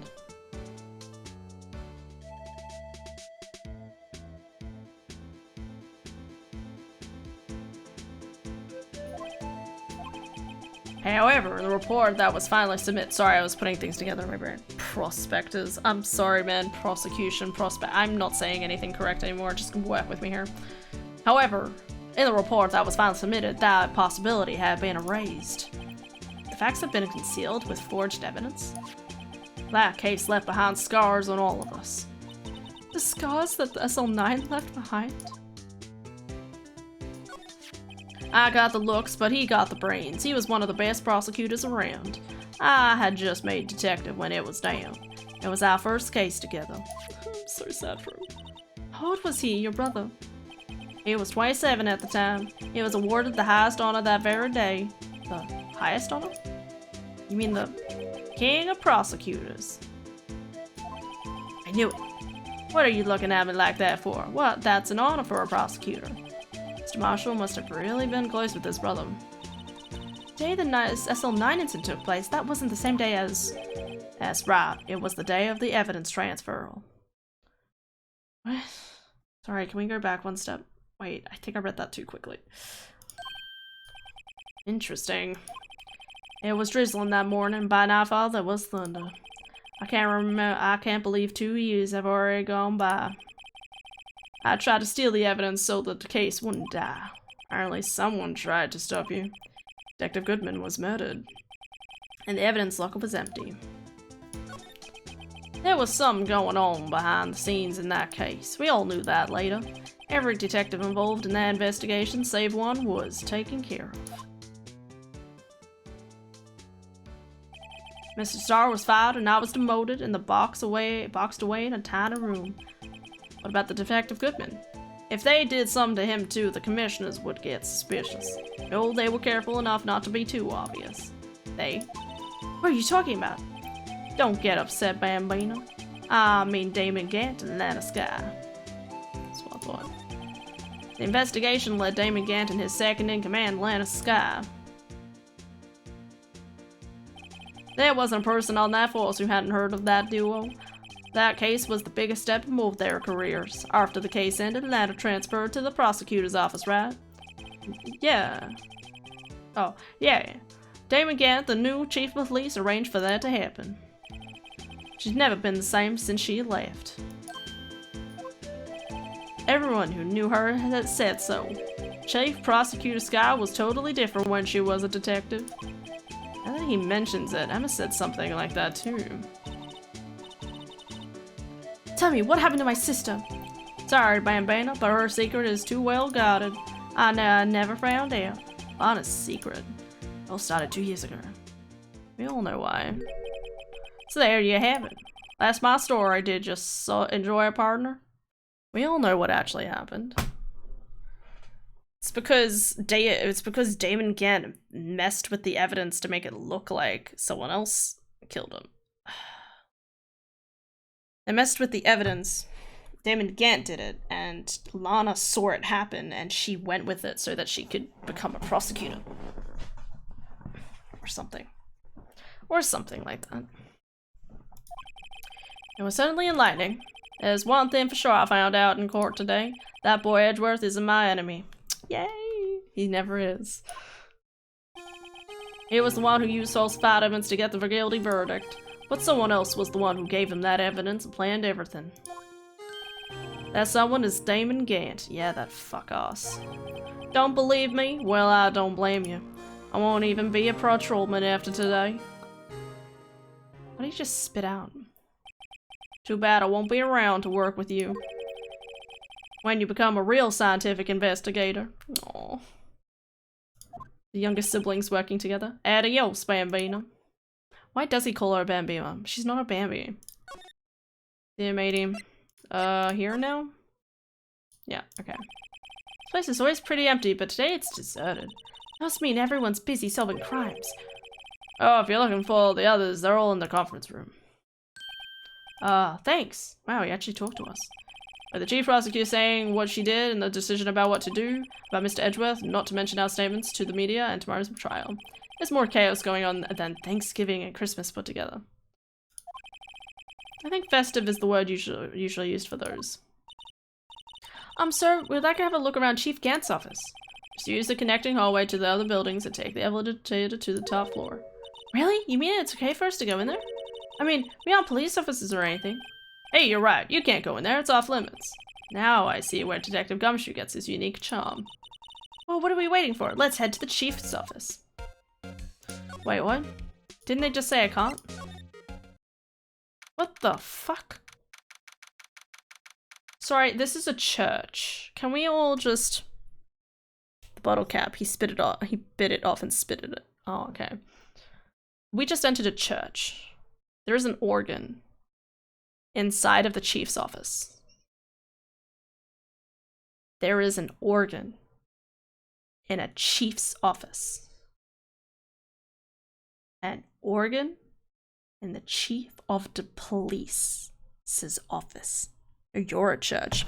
You're a church. Come at me, bruh. Prove me otherwise. I have a face. What the fuck is this? Why is there an organ? That organ? Yep, Gant's the killer. You've got a point. If the person plays an organ, they're a killer. Happens with Davy Jones in the no, is it David Jones? Whatever, the fucking tentacle dude in what's his names. I can't think of any other example except for Allo Allo, but organs are evil, okay? Unless they're in a church, and then they're just ambience. Whoa, where am I? In the chief's office, silly. At least that's what it said on the door. Check out that pipe organ. That's real, isn't it? Hey, I used to take organ lessons in kindergarten. They used to call me Little Miss Bach. That's cute. I love that. Thought I was a genius. So... I never could remember where a C was. Hmm? Oh, go away. Oh, it's you two. Oh, he's Australian. Chief Gant! Put that paper he was reading in his desk. Australian. What does Australian sound like? Someone help me. G'day, mate. So righto. There we go. Just gotta start off with the g'day, mate. G'day, mate. So righto. How have you been swimming lately? No, I haven't. I've been kind of busy lately. I can't appreciate that. Nope, still sounds American.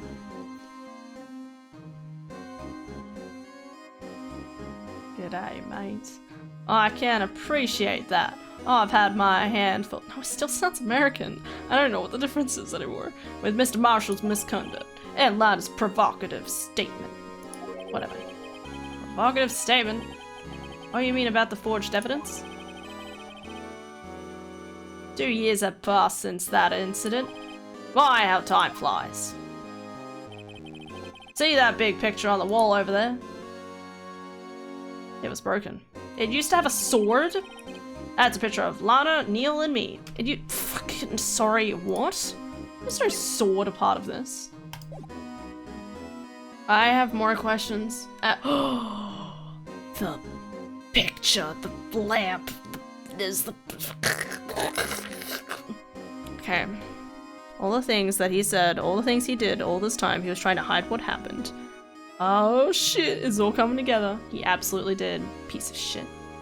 Does she have a sword in her hand? What is that on her hand? Does someone see that?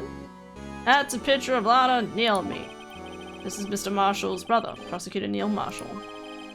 We took it to commemorate our work together. Something's not right with this picture. Multiple things are not right with this picture. What the fuck are you saying? Can't quite seem to put my finger on it though. I will stab you, Phoenix. With that weird looking... Oh, thank God, okay. What? G'day, g'day.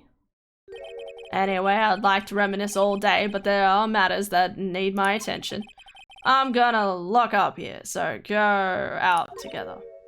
Oh, but this office. It was a crime scene 2 years ago, wasn't it? That case has long been over. There's no need to investigate it anymore. All the same, would like to have a look around. Perhaps you didn't hear me. I said there's no need to investigate it anymore. You spooky piece of shit. You can tell by that spooky glare. You knew it was gonna get wilder. Yes, I did. I know what's going on. That sword is missing. Could it have been that bronze sword, part of the king of the prosecutions? Wait. Sorry, what are you saying?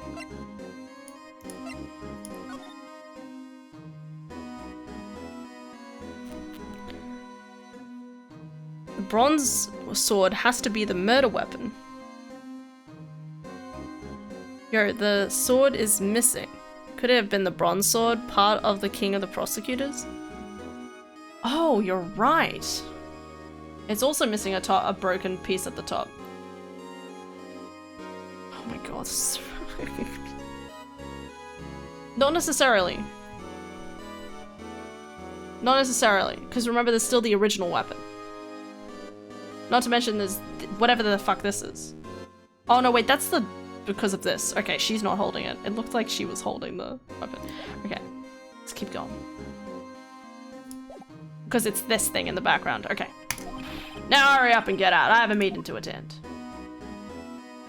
Bitch. Looks like we aren't welcome. Seems that case isn't over with yet, after all. What do you mean? Chief Gant denied our request to search the crime scene? It means there must be a reason he doesn't want us looking around in there. You mean like a clue? There's gotta be a way we can get inside the chief's office.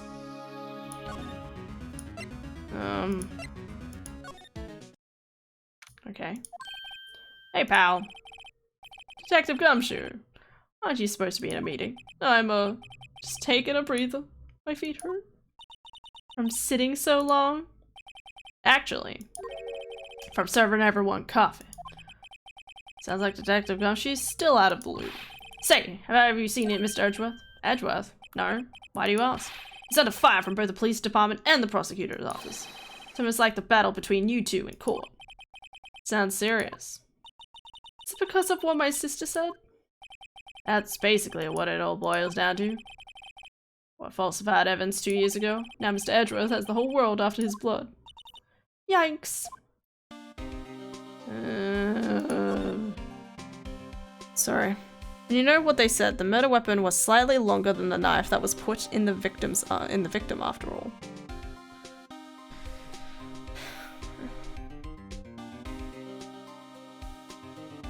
Still doesn't make any sense. How is it detached?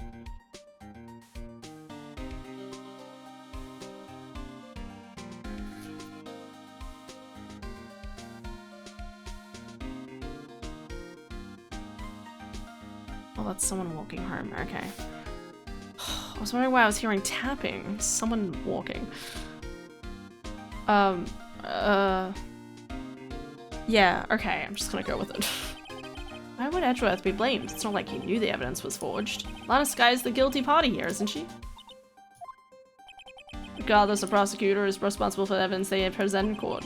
Not only that, but as you know, there have been a lot of rumors going on about Mr. Edgeworth. His amazing talent as a prosecutor kept him safe for those who don't like him.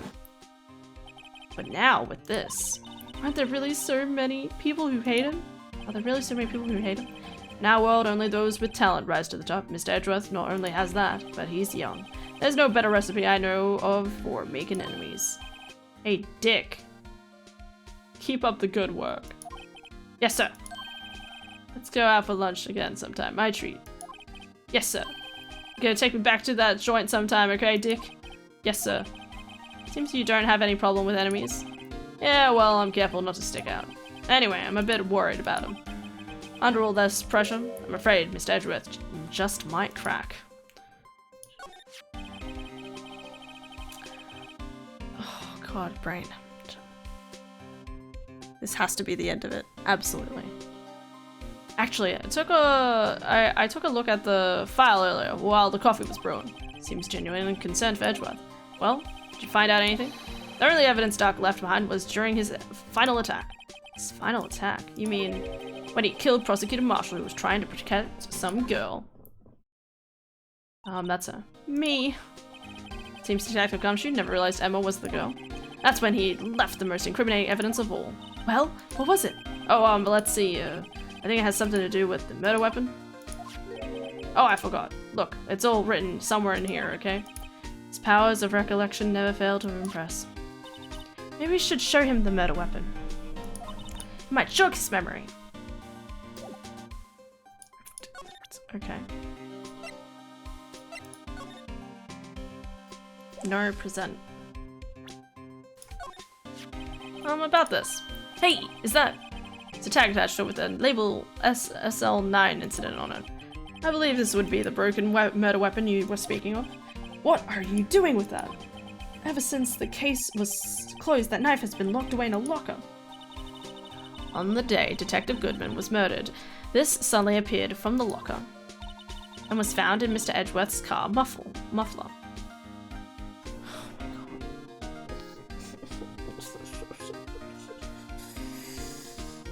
Oh my god.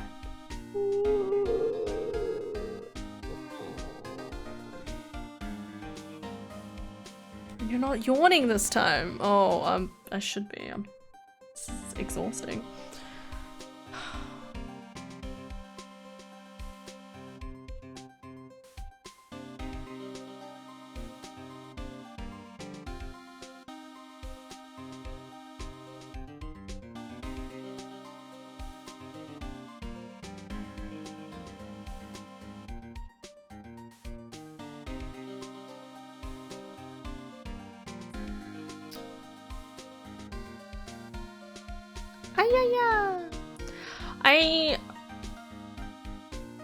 So, what I was just thinking was Lana wanted to incriminate. So, Lana is being controlled by Chief Gant, okay?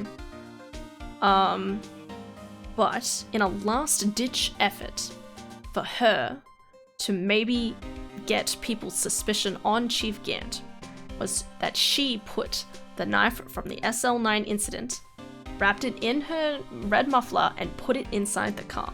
She didn't murder this person, okay? But she was forced to try and relocate the body so that it would be found somewhere else and could incriminate someone else, this being Mr. Edgeworth. Because obviously, Chief Gant, think about it, right? Chief Gant, he had gotten rid of Marshall, Officer Jake Marshall. He'd gotten rid of Angel Sky, and now he had murdered Detective Goodman. And just by getting Detective Goodman, he could force Lana to incriminate herself so that it looked like, incriminate herself as well as make her frame it that it in related to Edgeworth's stuff, so that Edgeworth's popularity tanked, which is what's currently happening. So he actually planned all of this to happen. But there was one thing that Lana wanted to try and prove, was to her last little ditch effort of rebellion, was her grabbing the SL9 incident thing, wrapping in the muffler and shoving it into the thing. And she tried to call Emma that day to be like, look, I've left this here, you know, like, get evidence on it or something.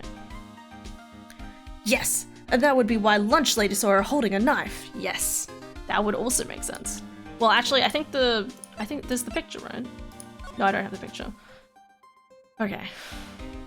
And that would explain why she has gloves on here, because she's actually relocating evidence. So this is just after. So this is just after she's taken her red muffler off. She's put the piece of evidence inside the back of the car. Okay, it's found in Mr. Edgeworth's car muffler. That's it. Now I remember what that incriminating piece of evidence was. When you showed me that knife, it all came back to me. Well, what is it, Detective? Quick, before you forget again. Okay. Wow, rude. Okay. Joe Dark was 42 at the time of the crime. He was just your run-of-the-mill businessman. What made him take to serial killing? One day on his way home from work, he hit someone with his car. With his car? So it was an accident? An accident, yes, but it was transformed him into an animal. An animal? He killed a man that witnessed the accident. When he killed... A kid walked by just then too, so he killed him too. Then a jogger came upon the scene and he was killed as well. Finally, he turned himself in.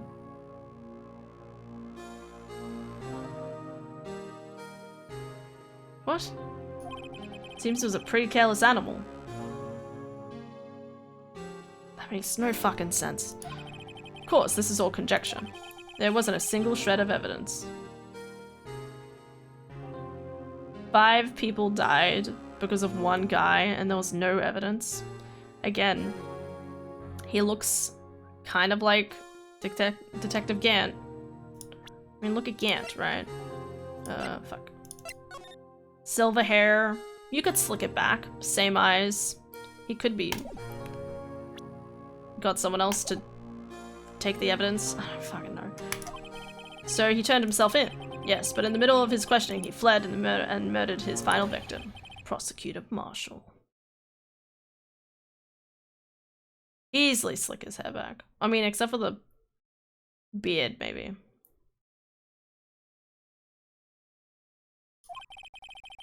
That crime was witnessed by someone too, but luckily Dark was arrested on the spot. It's a good thing that last witness wasn't killed. That last witness? aka Emma. Okay, murder weapon. This knife, it was Joe Dark's, wasn't it? That's right. He traced it back to the store he bought it at, plus it had his fingerprints on it too. And no one actually witnessed him doing it to murder anyone, right? That's where his luck ran out.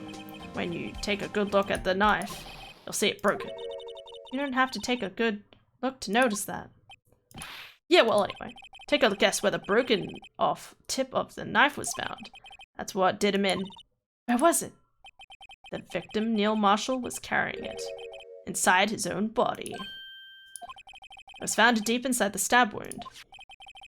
Did it match Dark's knife? You bet. Down to the last fiber. That's pretty conclusive. Stabbed in the back, died from puncture, heart, lung. A knife tip was in the wound. But as we saw in the picture, broken tip was found in the victim's body. But as we just discussed, obviously, this also has a broken tip. So it would be conclusive, except that the knife wound was deeper than that knife would go. Yes. And that was the thing that's still weird.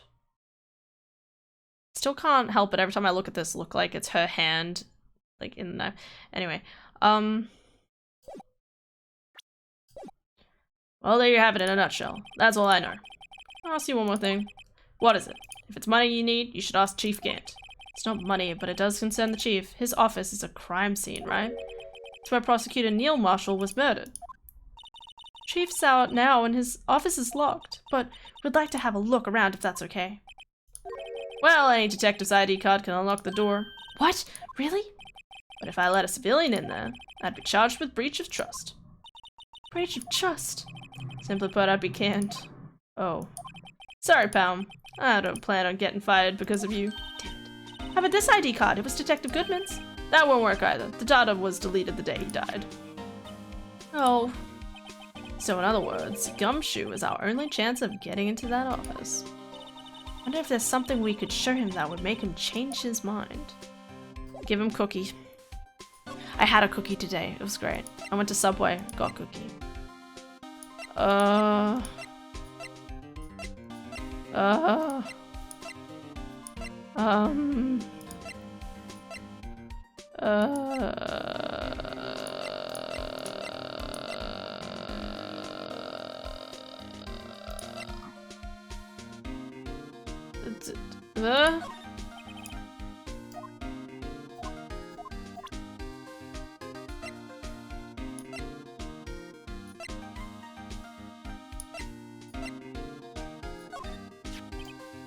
Not that jar. I think I've seen it somewhere before. Somewhere? Oh, maybe it's one of those memory people have from previous lives. This must be the most uninformative detective I've ever met. Oh, bless him. Something about it makes me feel uneasy. It's like I'm in the chief's office and he's yelling at me. Chief Gant? Where could I have seen that before? But in his office, what the fuck are you talking about? Okay, well what if I do if I show him this? Okay. Oh, show the files of SL9. Maybe you'll talk about the knife stab wound. Maybe. Okay. I've been standing up in those files. There's nothing wrong with Mr. Edgeworth's presentation to think people are accusing him of injustice. I, for one, ain't buying it, pal. You're looking into the case for Mr. Edgeworth? Yeah, it was a pretty big deal while it was going on, you know. After all, serial killer was on the loose. No, no, no, no. No, no, no, no, no, no. Why would someone who's a normal businessman accidentally run someone over and then kill a witness and then kill another witness and then kill another witness? Unless they were the deputy chief of police who was like, shit, I've ruined my reputation. I'm gonna get canned for this. Accidentally killed somebody. So he makes someone else take the blame. Lana was pretty clear in her confession. She forged evidence in order to prove Joe Dark guilty. Oh yeah, my head. Okay, what about the knife? Hey, what are you doing, Dad? On the day Detective Goodman was murdered, this suddenly disappeared from the locker. So, okay, we did this.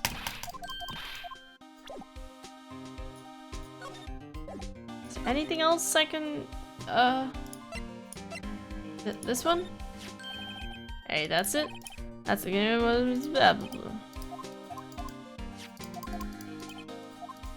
I'll tell you later. Apparently he's forgotten. Damn it, fucking. It's broken, I'll tell you later. Why don't you tell me now, bro?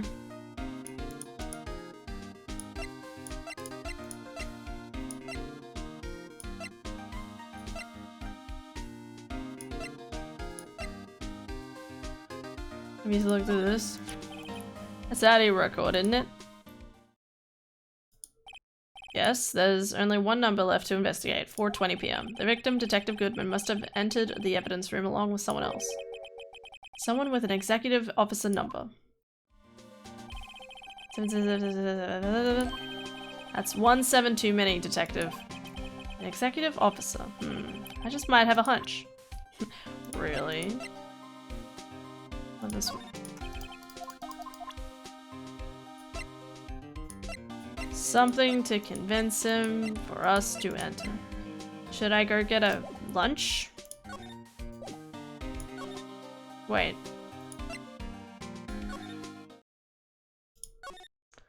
Wait, let me go find lunch.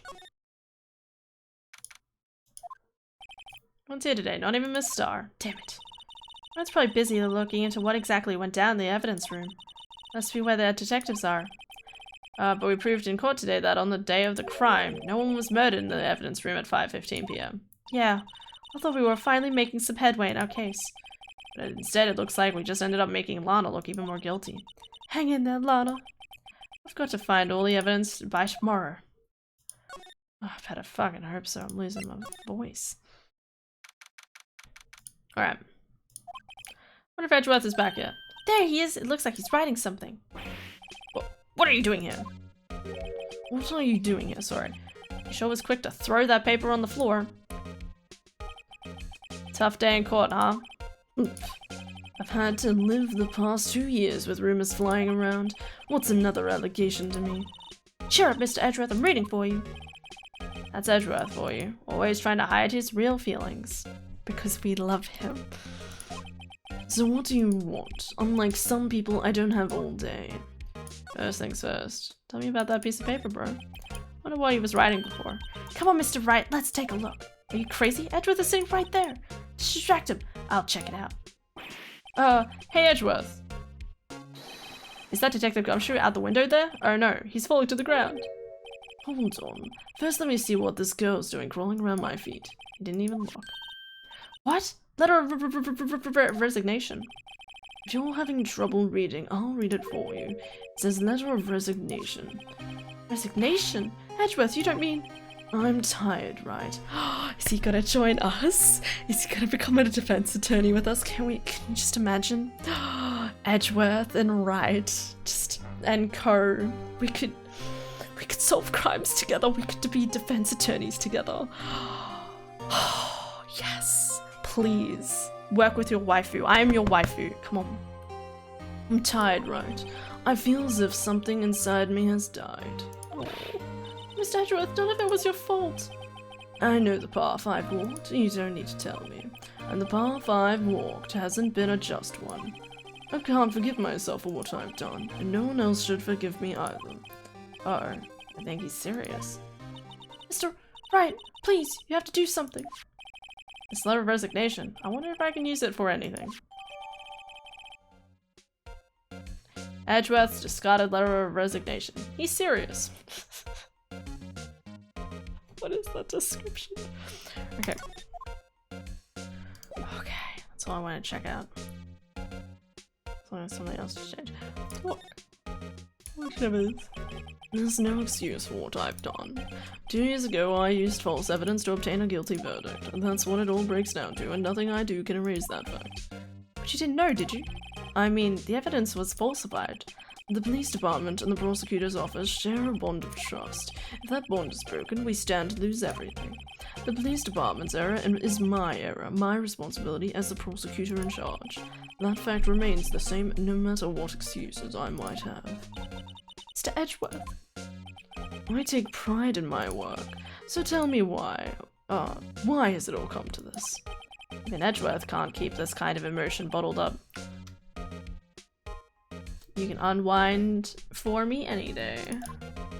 Tomorrow's trial. Are you up for the trial tomorrow? First last year's trial and now this one. It seems all you do is worry about me.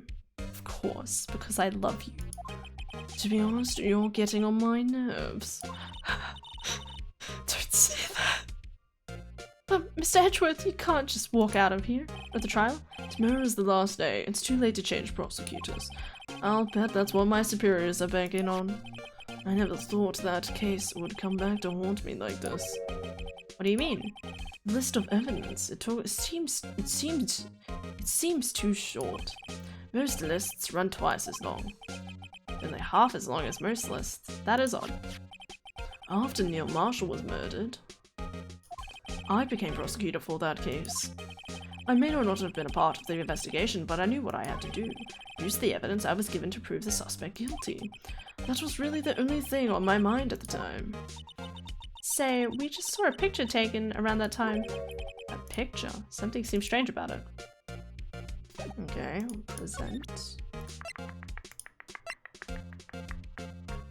Wait, this one? Yeah, because that was the day of. Present. This picture was hanging on the wall in the Chief Gant's office. Prosecutor Neil Marshall. Sorry. Oh my god, can you use the letter of resignation to determine Gumshoe? Oh, yo, good idea. That would be far too emotionally competent for these two idiots. You're right, Astantia. My apologies. Good job, Dorcas. Good thinking. I didn't think about that. Prosecutor Neil Marshall, he had just started making a name for himself. It looks like this was taken when he received the King of Prosecutors trophy. Speaking of that, there's something that bothers me. Yes? The trophy Mr. Marshall is holding. It's a little different than yours. Yes, you're right. Ah, I remember now. Remember what? That was what the official prosecutor's trophy looked like until 2 years ago. There's a story behind its design. A story? Sounds interesting. Would you mind telling it to us? It's simple, really. Contradiction, and that's what the award's based on. Okay. This award originates from an ancient Chinese tale. In Chinese, the word contradiction is written with 2 characters. The first means halberd and the second means shield. Have you heard this story? That was a sword. It's not a halberd. Me? No, sure, everyone knows that. Why don't you tell it though, for Emma's sake? Very well. Okay, this is apparently happening.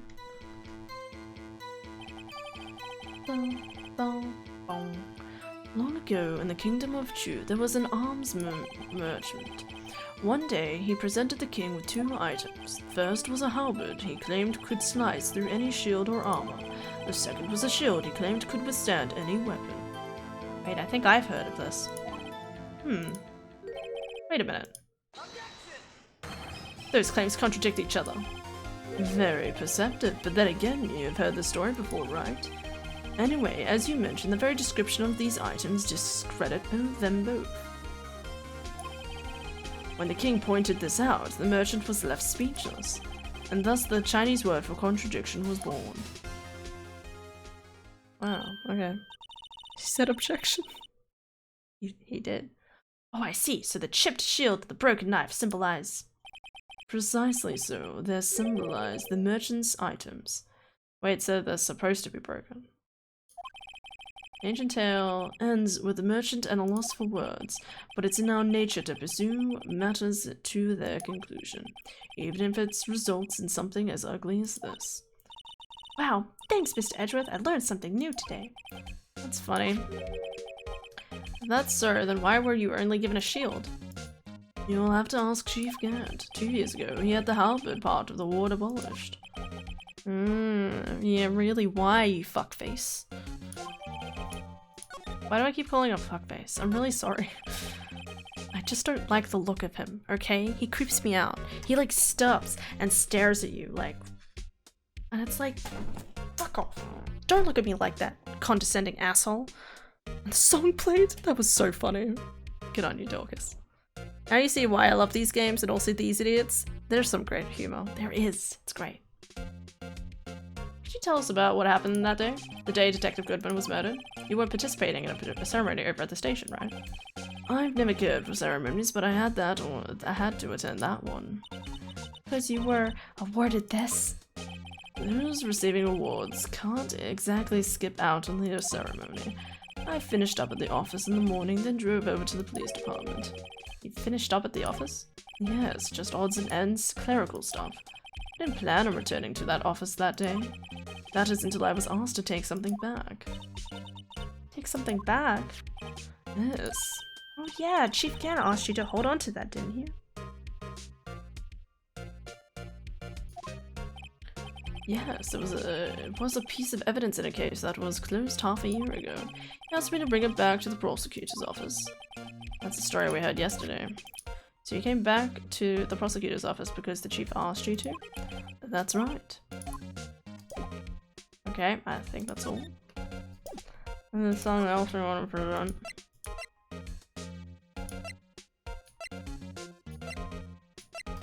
I'm gonna do your idea, Dorcas.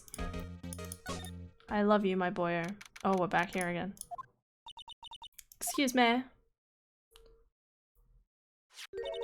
Would either of you care for a quarter pound of roast beef? Miss Star. I guess she's out for lunches. Certainly are curious sort, aren't you? Kind of like the first person who sucked a cow's nipple to discover milk.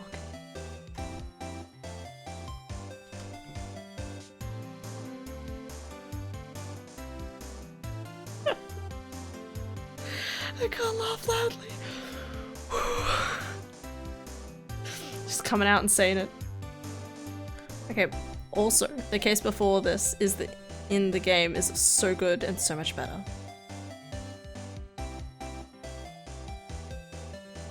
Okay, hypothesis. Gant stabbed victim with the definitely not a sword halberd, and then to frame his brother, he broke the knife tip off his knife and shoved it in with the halberd and then put the rest of the knife in.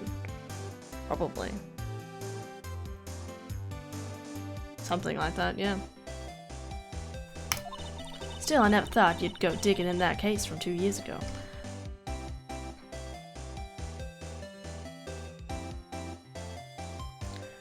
I so want to give hints via the medium of red text a la Umineko. What? But hey, that's just a theory. A game theory. Thanks for watching. Okay. I never thought you'd go digging up from that case 2 years ago.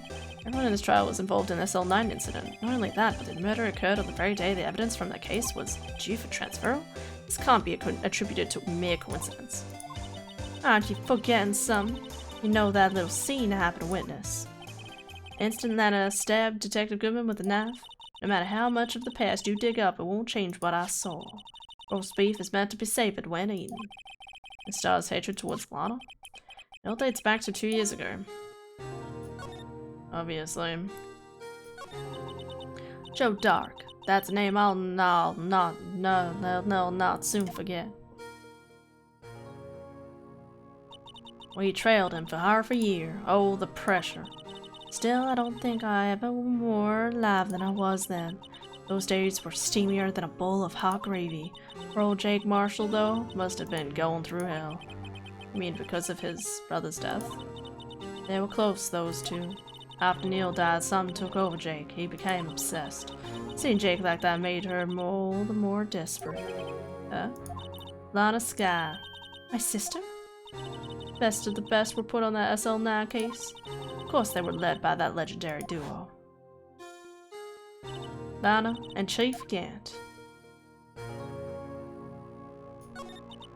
That legendary pair was the reason we were able to keep up our investigation. That's why we were so shocked over how it turned out. You mean with the forging of the evidence? Don't get me wrong, Joe Dog got what he deserved. Still, it was obvious the evidence produced in court was being manipulated. Items our team never found would suddenly appear, while other items were kept secret. You don't have proof anything illegal was done. I'm proof enough of what happened. After that case, all of us, save Goodman, were relieved of our duties, most without even so much as an explanation, when Lana Sky transferred to prosecutor's office and became a chief prosecutor. I'd always wanted to be a prosecutor. Nothing's quite as simple as it appears. Huh? Lana Sky was merely being used as a pawn. Called it. That's my take on the matter. She was being used? Damon Gann and Lana Sky. Gann lead the investigation with Lana, a second in command. They were the best. They solved all kinds of cases together, didn't they? Damon Gann's magnetism in particular was always almost unreal. His magnetism? By that I mean his ability to attract evidence. It produced the most incredible evidence in the case he handled. Incredible evidence? You mean, oh yes, there were rumors about him even back then. No one dared confront him though. Take it she's talking about forged evidence. Back then, everyone looked up to Lana. All the detectives wanted to be like her. Really? Oh, yes. Myself included. I was a fool, really. She hated anything crooked and always watched out for the other detectives. That's why she was so concerned for Jake. Mr. Marshall? When Jake's brother was murdered, she felt as if she had lost her own brother. Oh, it's a sad door. Yeah, thanks. I wasn't thinking. Thank you.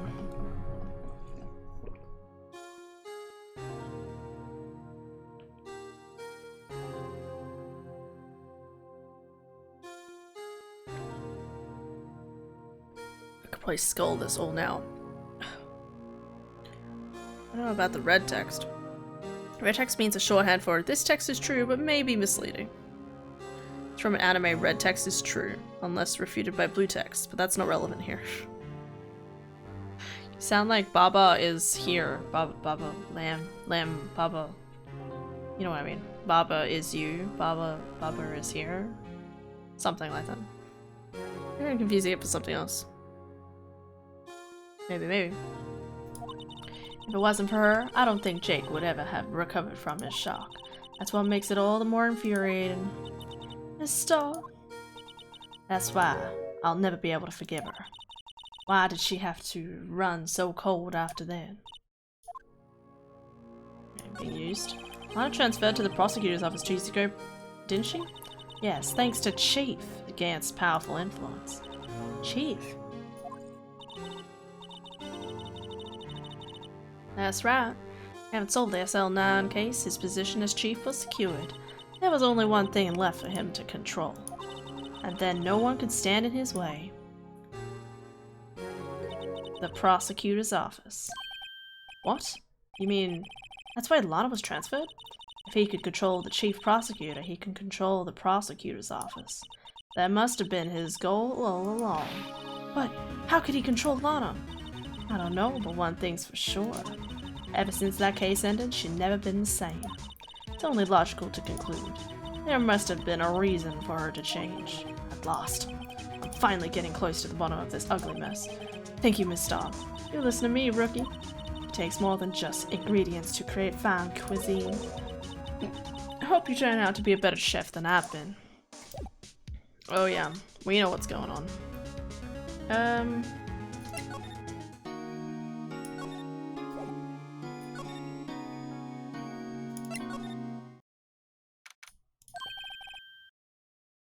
Oh, you're back. You're still here. Gotta make 150 copies of these files. Brewing coffee, copying files. I'm turning into a regular DJ. I would love copying 150 pages. Doesn't that sound like fun? You just have to. Fuck, all of this dialogue in the game is important. I can't afford to leave him for a minute, but my bladder is betraying me. Gary bladder, okay? Damn it, what was I saying?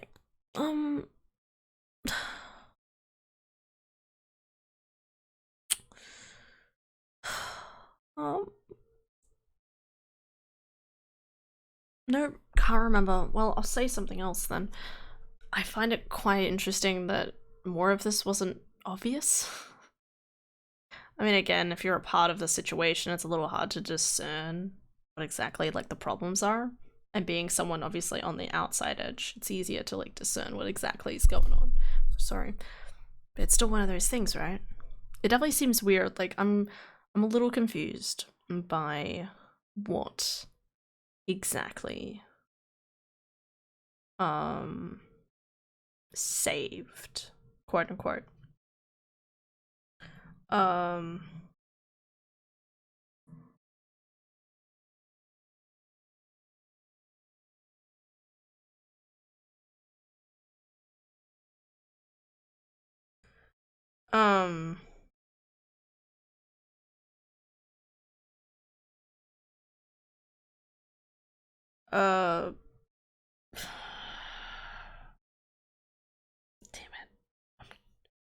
Damn it. Don't even worry about it. I can't hold a conversation right now. Okay, what did I miss? Nothing. I paused.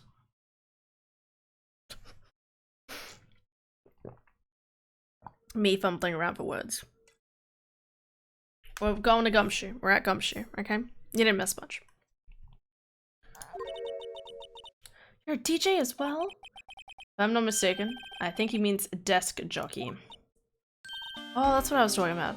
I really would enjoy, just all you have to do is like go to the printer, photocopy one piece of paper, 150 cover. You could just stand around and play on your phone. It'd be great. Thank you. I got you, Dorcas. Oh, that DJ. Gotta admire your persistence, see? But my answer's still no. I'm not letting you in the chief's period. You'll be on my neck on the line. That office is the last crime scene of SL9. I have to take a look in there. This could be something we can do to make the detective change his mind. Blackmail.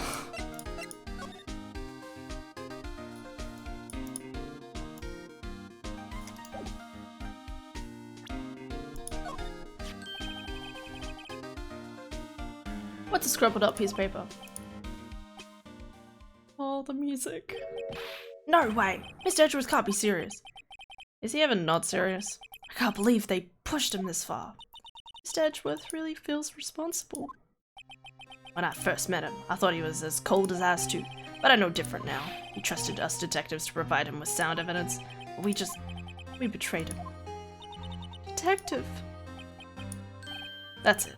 I've made up my mind. But here, take my ID card. We can't do that if someone found out. We won't let you off the hook with another lost item report. Look at me. It's no secret I'm already out of the loop. After all, I'm friends with Mr. Edgeworth. Depending on how this case turns out, I may already be as good as terminated. My poor baby. He's so precious.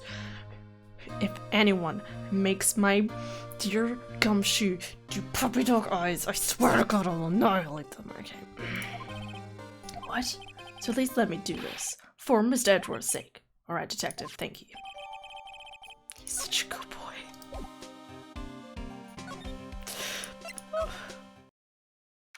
Alright, please don't get caught. Please don't get caught. Please don't get caught. Okay, I have to say it because it's my worst.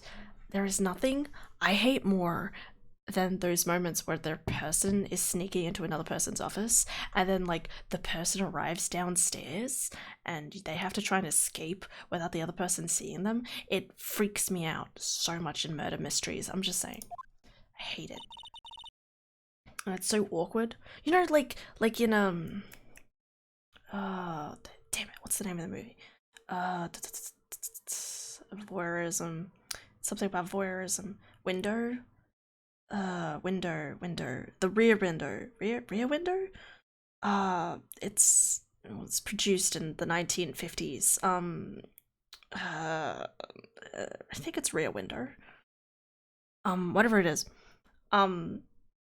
There's like the girl, like there's a guy in a wheelchair, and he's like, "Oh, I'm pretty sure a murder happened in this house across the way," and the girl sneaks into the room and then has to like sneak out again without the dude because the dude arrives back home, and it's so fucking creepy. Anyway, here goes Mr. Wright.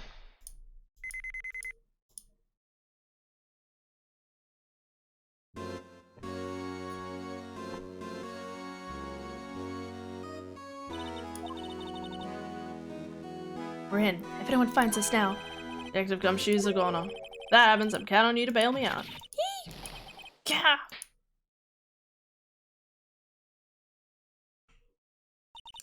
Sorry, I thought you were a ghost. I didn't even know you could slap a ghost. Detective Gumshoe, what are you doing sneaking up on us like that? I wasn't sneaking, I just heard about something might go wrong. So I came to. You're here, and what's the point in giving us your ID card? Gumshoe's ID crushed and rendered unusable in pocket. Hey, don't do that to my card. Wow. I'll ever get a chance to come in here. So I figured I'd have a look around myself. Besides, we're all in this together now. You really do want to get fired, don't you? Not if we're lucky. Now come on, let's see what we can find. Got a bad feeling about this. Don't say that. Don't you dare fucking say that. Okay. Slide to the left. Slide to the right. Crisscross. Okay, sorry about that. This is the real deal, isn't it? This armor and this weapon. Sure is, pal. The chief doesn't care for imitations. First the pipe organ, now this armor. Do you know how many taxpayer dollars must have gone into this room? What? We were paying for this? That's it. I'm not paying 1 cent of my taxes. Not a good idea. You don't have any taxes, do you, to pay? Shh. Be careful what you say. Who knows? The chief may be hiding in this armor as we speak. I don't think he'd fit in there. And if he did, he would never be able to get back out. Cut it out. You guys don't know how scary that guy could be. Wow! Look at the size of Chief Gant's desk. Speaking of that, when we were here earlier. Doo-doo. Yeah. I wonder what he was reading. This looks like a list of evidence. List of evidence? In most cases, the list runs twice as long as this, though. Hey, look at the case name. SL9. I wonder what he's doing with this. Hold on, detective. What did you just say? I said, I wonder what... No, about evidence lists. Normally, they're twice as long. That's right. I guess there wasn't a lot of evidence. A half-sized list of evidence. List of evidence, it seemed too short. Most lists run twice as long. Oh, yeah. Yo, my boyo. Hello, Nemo. How's it going? Shh, we're sneaking around to chief office.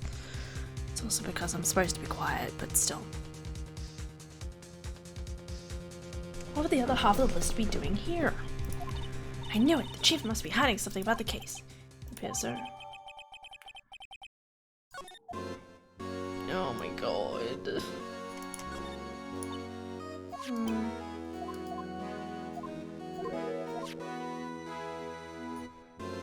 Twitch hates me, but we raided. What happened? What happened, Nemo? Oh, I should say, Nemo, thank you for the raid, dude. Much appreciated. Sorry. Over Twitch hate. Twitch is always working against everybody, don't you know? Twitch is secretly just out for everybody's money and is trying to slowly crush out the livelihoods of everyone within it. Just like Amazon. Whoa. Anyway. Was that too harsh? Can I get in trouble for that? Love you, Twitch! Okay. This is safe, isn't it? Safe. That word is ripe with intrigue. Okay, if you say so. Looks like a code needs to be entered in this panel to open it. 7-digit number. I think I just better know what it is. You know what it is? I have a hunch. Oh, I know. Want to try my birth date? It's...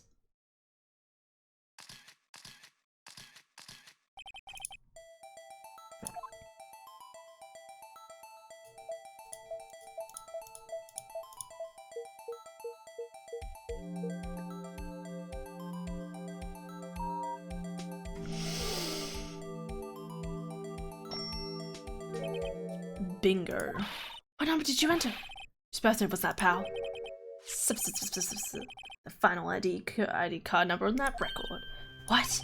The number of the mysterious executive officer who entered the room that day. You mean 777? That ID number? I think you're 1-7 shy this time. It's gonna only mean one thing, that Chief's Gant's ID. That's not one too many sevens. Sorry, I can't be quiet. I'm good, mate. Drunk, had a good birthday stream. Hey, happy birthday, my dude. Yo, we gotta sing happy birthday then. Okay, it's gonna be quiet, so you'll have to bear with me here, but happy birthday to you. Happy birthday to you. Happy birthday, dear Nemo. Happy birthday to you. Hip hip hooray! Hip hip hooray! Hip hip hooray! And a half hoo! Cha cha cha! Happy birthday to you! .au/Sergeant Nemo. Ha ha ha ha. Thanks. I got you. I got you. I'm glad you had a good birthday. I hope you had a good swim. Say, I want to get a look inside. Why didn't we look inside? Is there any money in there? How much does he have stashed away? Look, it's a shot from a broken cup. It has his fingerprints on it. EA. Someone looks familiar. Where have I seen this before? There's something else in here too. What's this? It looks like a piece of leather cloth. Fucking god, what is happening? It's a fingerprint, isn't it? Handprint. I saw someone wear a shirt like that once. You think the chief made up the design? I don't think so. Oh, well, it was just a thought. Is that it? Is that what was in the safe? Apparently so. It's empty now. A piece of cloth with a handprint on it, a broken shard from a cup. They look like pieces of evidence. Yeah, but unless you can prove they have something to do with the case, I'm afraid I can't just let you take them. After all, it's my neck on the line here. Great. Now I have to prove their relevancy to get them. How are these two items related to the SL9 incident? Come on, there's gotta be something we can show the detective. Yeah, of course this fucking is. Duck noises. No present. Wait, can't I present it? Why is there a hole at the bottom? Or top? Happy Bat Day, Birthman. No, the heart is from the face. Shard. The heart is from the face. How is showing this not a piece of the evidence? Oh, this. Wait. No, I'm not on the presentation screen. Sorry, that's my fault.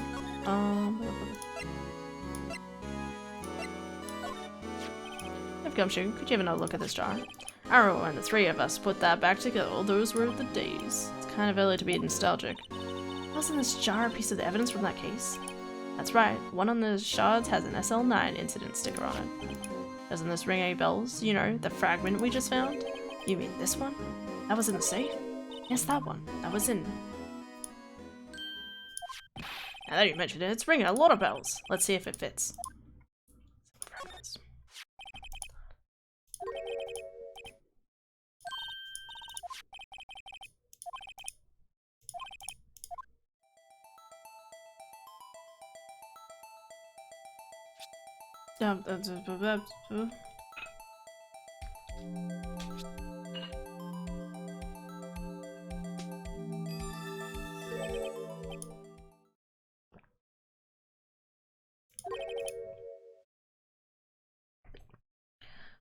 Willingly and knowingly hid a piece of his jar in his safe.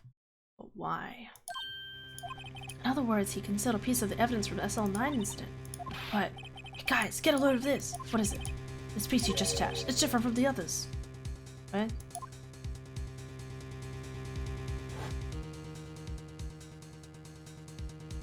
Is that the number for 8? There's a reddish line on it. A reddish line? That's blood! There was blood on the other one. What? It was yellow! Wait, you can inspect the hole? You can always inspect the hole. Sorry, it was my first response. I'm so sorry. I'm so sorry. It was my first instinctual response. Okay, I don't get it. Why would Chief can't hide this in a safe? Yeah, that's what I'm fucking wondering. Okay, what else was I trying to prove? The fingerprints? No. Wait, examine. Okay.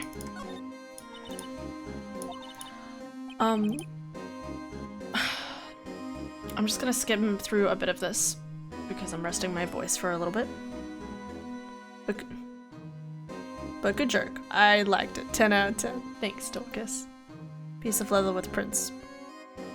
Okay. I don't know what to link it to, but I'm just gonna click through a few things. I'm just gonna skim read it though, okay?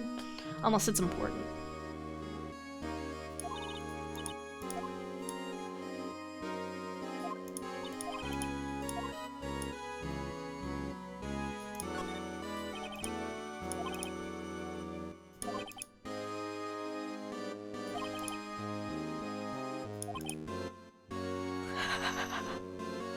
They make him listen for hours. That's hilarious. And after that, the detective can't hear anything for days except for the ringing in their ears. It's an instrument of punishment, literally. What the fuck? Never listens to anyone.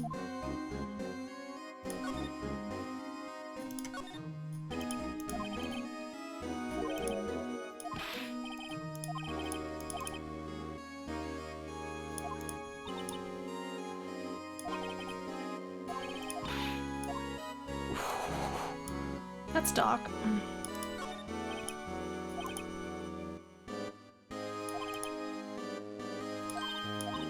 This is where Lana and I went to that theme park.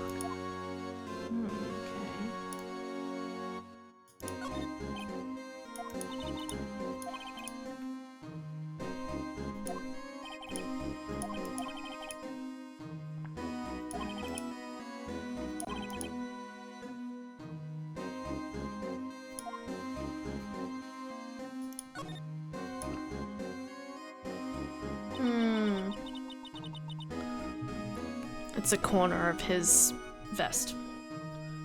This was taken on that day 2 years ago. The day Joe Dark ran out of the questioning room and tried to kill Emma. After receiving this reward trophy, Mr. Marshall took a picture here. Then went along with Chief Gant to request to question Dark. I bet he never knew he had been dead just a few hours later. Gee, you think? Or maybe he fucking did. This piece of shit. Ooh, the floor. This mark looks like some kind of flower. Where it is, it's designed after the insignia and the prosecutor's badge. Prosecutor's badge?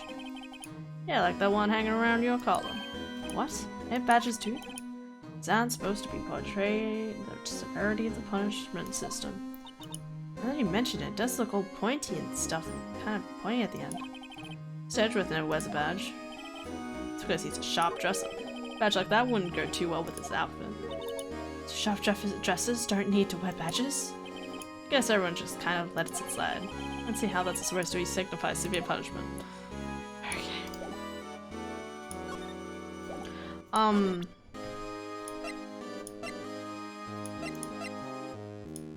Is this 7 anything?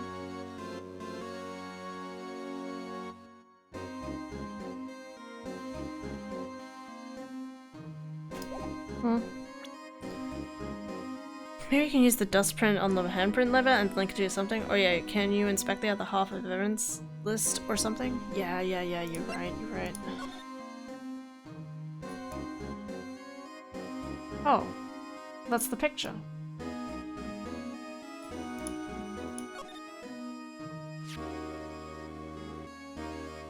wonder what this is. It looks like someone drew some kind of text.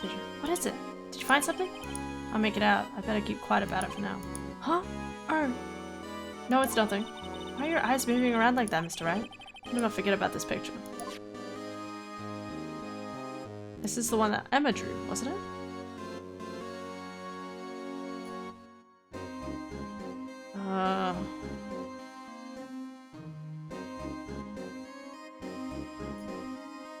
Why is his hand big? It's a big hand. pretty good drawing for a 14-year-old.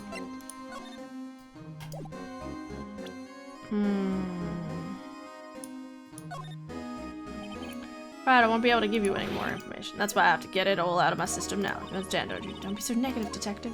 Share your information, then. Oh, who am I fooling? I never had anything useful to share to begin with. Okay, that's what I thought. The outfit.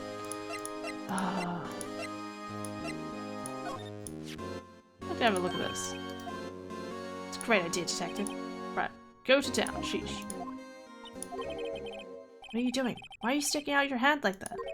Go ahead, take my fingerprints. It's not your fingerprints we want to take. Huh? Come on, this isn't the time for jokes. Talking about the cloth we found unsafe. Oh, haha. I knew that.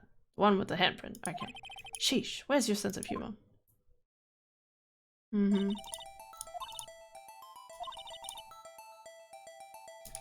Okay. What are you, my mom? I don't have to be told a million times.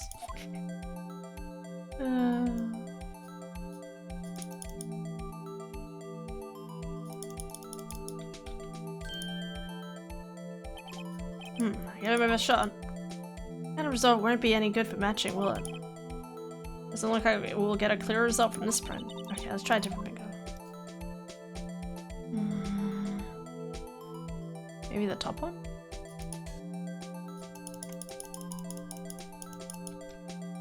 There we are. Just fucking coat it. Okay, still not enough.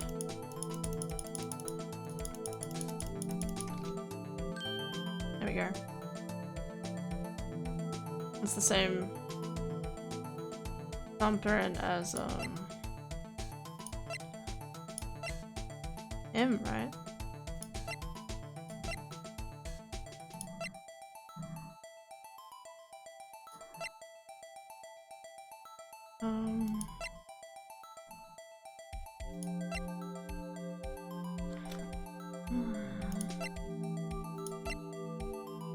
That one's too stretched out.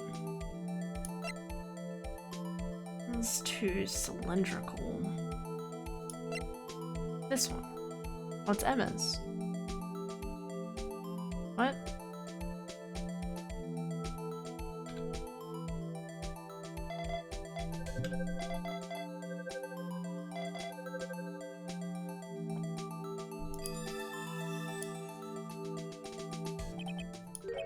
Oh, how can this be?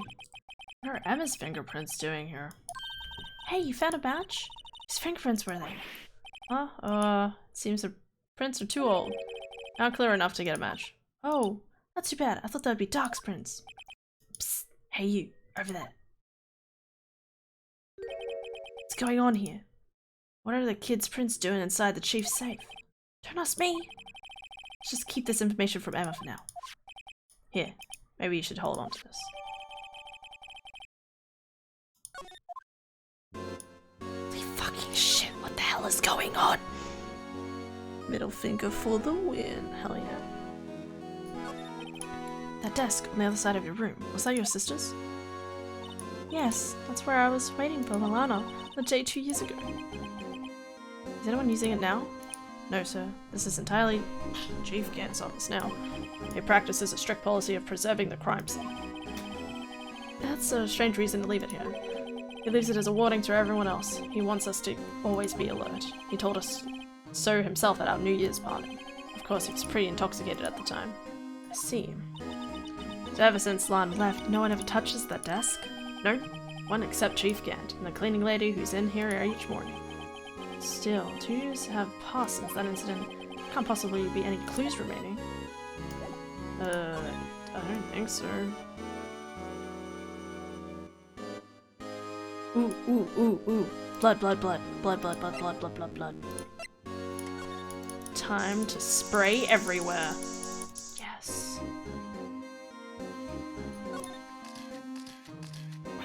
Whoa, this area must have been covered in blood. This from the incident? Must be, when Prosecutor Neil Marshall was murdered. 2 years have passed, so the reaction's kind of dull. The murder really did take place here.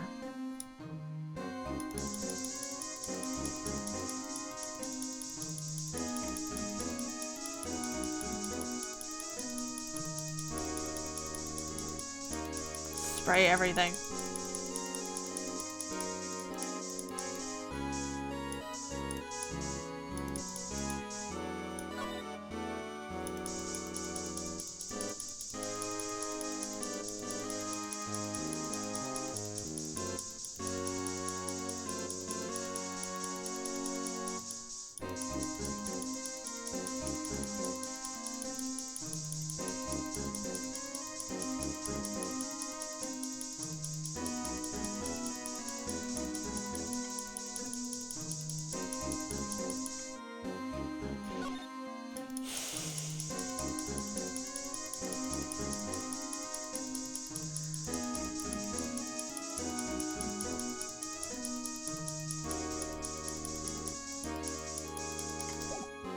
Okay, I think I looked enough. Time to blood check every nook and cranny, check the other side too. Oh shit, I love that Dorcas. It's just like my brain. Not finding anything else? Didn't look like it. I like how you're literally my brain being like, tap everything. Alright. Chief Cam. Yeah, see some? Sure. You only came here to look around, right? Because it's one of the SL9 crime scenes. I mean, that's your only reason for coming here, isn't it? Why do you ask? Don't think. Nah. You wouldn't be. No. There's no way. Never mind, don't worry about it. Okay. Well then, let's look more around. Hey, hold on. Not so fast, buddy. Huh? What is it? Someone tells you, don't worry about it. It's supposed to stop bothering you, pal. Just don't let it go at that. Sorry, this guy's starting to get on my nerves. Okay, so what's bothering you? You two don't think. Chief Gant might be a suspect, do you? What? He's right, Mr. Wright. What do we think of him? Fuck that guy, Chief Gant. So it's finally come to this. What do I think of him? Perhaps it's best I don't divulge my feelings yet. There you go, ignoring me again. Well, was I any help? Of course. Thanks to your ID, we were able to get some hard evidence. That's not very kind, is it? In other words, if it wasn't for his ID card, he would have been useless. Isn't that right? Isn't that right? You're in the code. Oh fuck. Chief, God, no.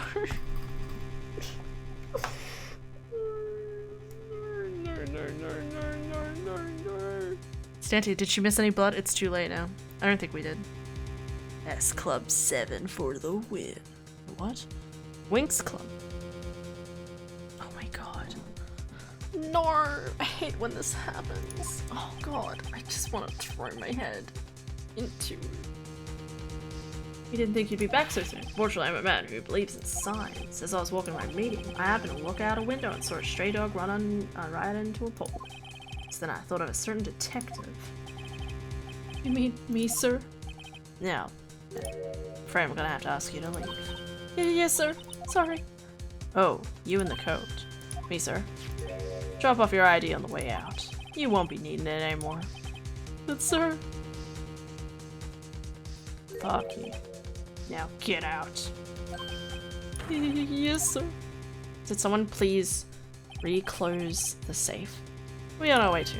Wait, you, the one with the spiky hair. Don't go yet. Me, sir? I'd like to have a word with you. She just... I'm the one with the... You, with the spiky hair. You're free to go. You just call us both with the spiky hair. Mr. Wright? I'm not leaving that girl behind. Fucking get back there, right? What the fuck, man? You don't leave a tiny child. She doesn't have a guardian. What the fuck? No, you can't let a girl who's under the age of 18, admittedly I think 16 is the number of consent for adultness. I don't know in like other countries, but I still stand by my point. She doesn't have a legal guardian with her. She needs to have a guardian or something. Look, pal, I've told you once, I've told you 1,000 times the chief's office is off limits. No, you just had to go sneaking in there like that, didn't you? You said you didn't care anymore if you were fired. Yeah, but if I knew it'd be like this, never would have said it. And I've seen the evidence Chief Gant was hiding in his office. I think I'm finally starting to get the picture. Why has she kept eerily silent about it all this time? Anyway, you listen to me. I'm gonna try to smooth things over with the chief again. Later, pal. Oh god, we're fucked. This is it. After that, I heard from Emma. She said the police wanted to ask her some questions, so she'll be busy for the rest of the day. Holy fucking shit, it's a dinosaur. I see, so the chief asked Emma to come in for questioning. There's no use thinking about it. Tomorrow's the final day in the court. I'm committed to doing everything I can to defend you, which is why I'm here. I've already told you all I can. What you've told me over this past couple of days is absolutely nothing. Not a single useful thing. You know what? Really? I believe I did mention something quite important. Something I told you right at the beginning. I said that I was the one who stabbed Detective Goodman. You know, I think I finally figured it out. I know who it is that's lurking behind your words. Mia did a good job mentoring you. I'm rather jealous. It seems Edgeworth was right. Edgeworth. Once you're convinced you know something, no one can persuade you otherwise. Thick-headed is the term he used, I believe. Now's my chance to get her to tell me the rest of the story. I have to admit, I was more than a little perplexed at first. You insisted you did it, yet there was no incriminating evidence. That's when it hit me. It's not that you're unwilling to tell the truth. It's that you're incapable of doing so because of a certain individual. What an intriguing notion. A certain individual, you say? Do you think I'm protecting this person? Protecting? No. I think afraid of is more like it. Oh my god. S Club 7 was great. Okay. S Club 7 was one of the pop staples of the 1980s and noughties back in the day. Okay. How dare you? Yep, he's probably going to blackmail her. With Emma? I'm not mistaken. The person in question may have persuaded you to silence. For argument's sake, Mr. Wright, whom, may I ask, is this person you speak of? What I am supposedly so frightened of? What is this person's name? Well, Viscount. Mr. Wright, you are addressing the chief prosecutor. Do not forget your place. I take it she's still not ready to spill the beans. My apologies. Could you please tell me a bit more about what you think you know? We were partners until 2 years ago. I respected him as a detective. Assuming he is respectable, then tell me something. Why would he try to hide his crimes? His crimes? Both you and Edgeworth will be brought before a board of inquiry for what you did, specifically hiding and forging evidence. Of course, these are serious offenses.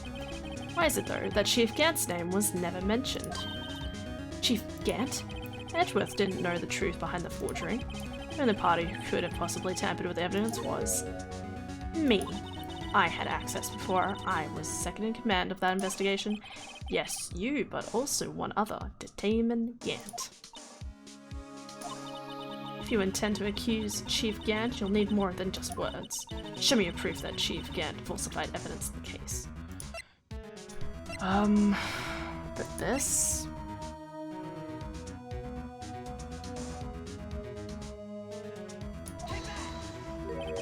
I just found this in a safe in the chief's office.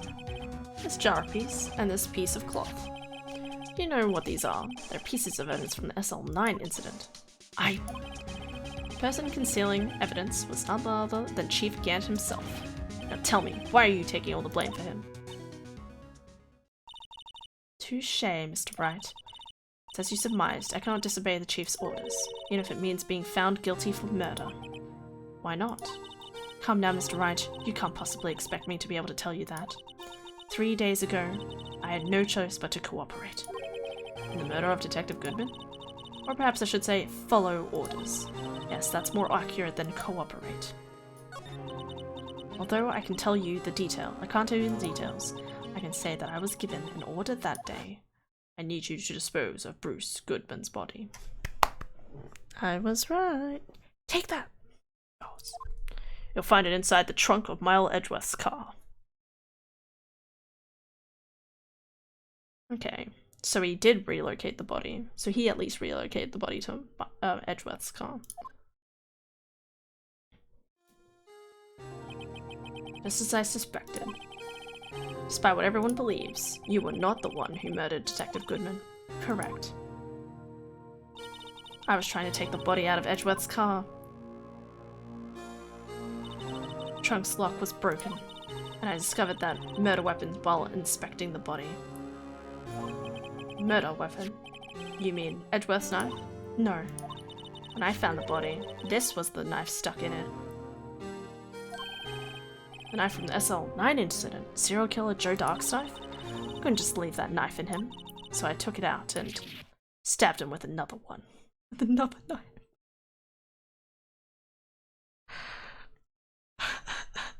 Okay.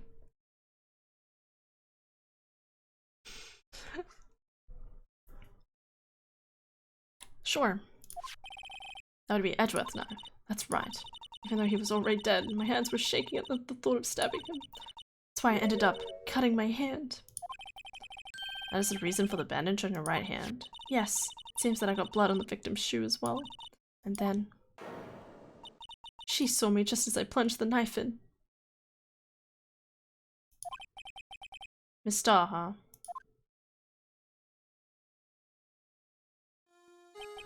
Why did you need to hide Dark's knife so badly? It took a lot of work to finally close the Dark case 2 years ago. It was over with. I didn't ever want to be opened again. My intent was to prevent that by whatever means possible. So you hid Dark's knife.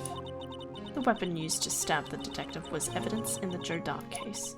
If word got out, which it would, the reporters would have a field day with that. So you wrapped the knife in your scarf and hid it. In Edgeworth's exhaust pipe. Right. And I called my sister. To tell her what happened, to ask her to hide the knife that was inside my muffler. You asked Emma? I didn't want anyone on the force to know about this. That would explain why Emma is so confident about Lana's innocence.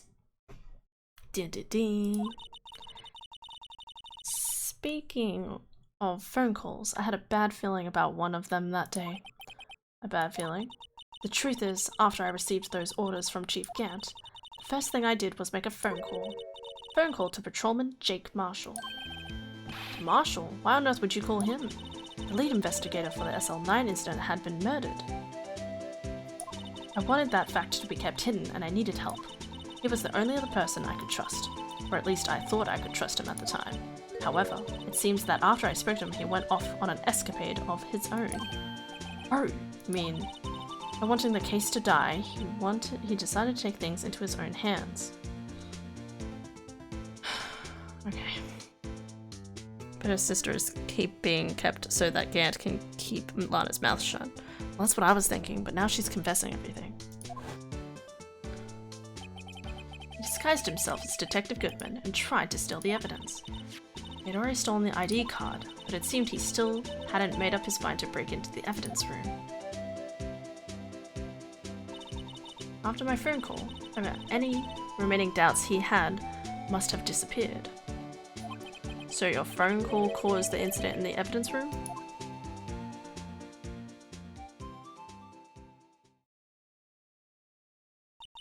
I'm afraid that's all I can tell you. But Lana, you earned my respect, Mr. Wright, both as defense attorney and an investigator. Now please, don't pursue this any further in court tomorrow. Tomorrow's trial. There's only one way to drive off Lana's demons. We've got to get to the bottom of everything. Dee-dee-doo. Detective Goodman's real murder. Bruh. Bruh. And what went down in the chief's office 2 years ago. I want to keep going. I want to keep going. But it's probably another 2 hours worth, let's face it. I don't want to wait till Tuesday.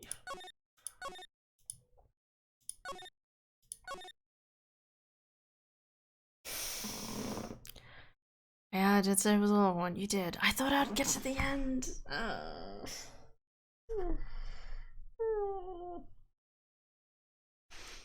But it's 12. Also, I'll be on to holiday next week, so probably won't be here. That's okay. It's Saturday tomorrow, though. Yeah, I'm going to my parents, my dude. going to my parents, and I'll be back.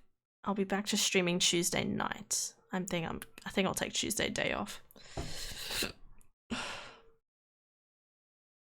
So yeah, I guess we'll have to wait till Tuesday, or I could do it now. My only concern is that if I'm talking too loudly, the people below me will hear me. So it's kind of like,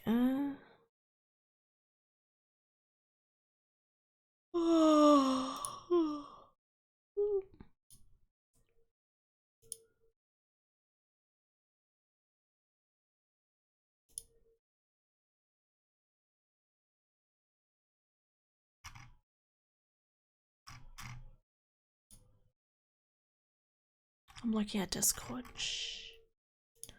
No choice. Like, how much longer is it? That's the thing. Like, theoretically, it's really long because it's the final section, right? It's the final section. We at least have all of the understanding of what this case is on about, but we still don't know the previous case. Like, I would probably be up until 2, and I need to be up at 9 yeah, okay, I need to go to bed. My cousin's coming over early tomorrow morning, so I need to be awake. I have to. If I kept going, I would probably have to keep streaming till 2, risking people below me hearing me, and I should really go to sleep. Rest well with things. Thanks, Estania. You have a good holiday. Look after yourself. I will. I'll drink more water. And get my eyes checked. That's probably important too. Oh, damn. Really hoping.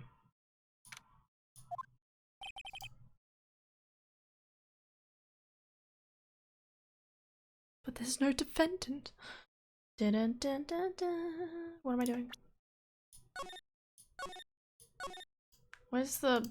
Here.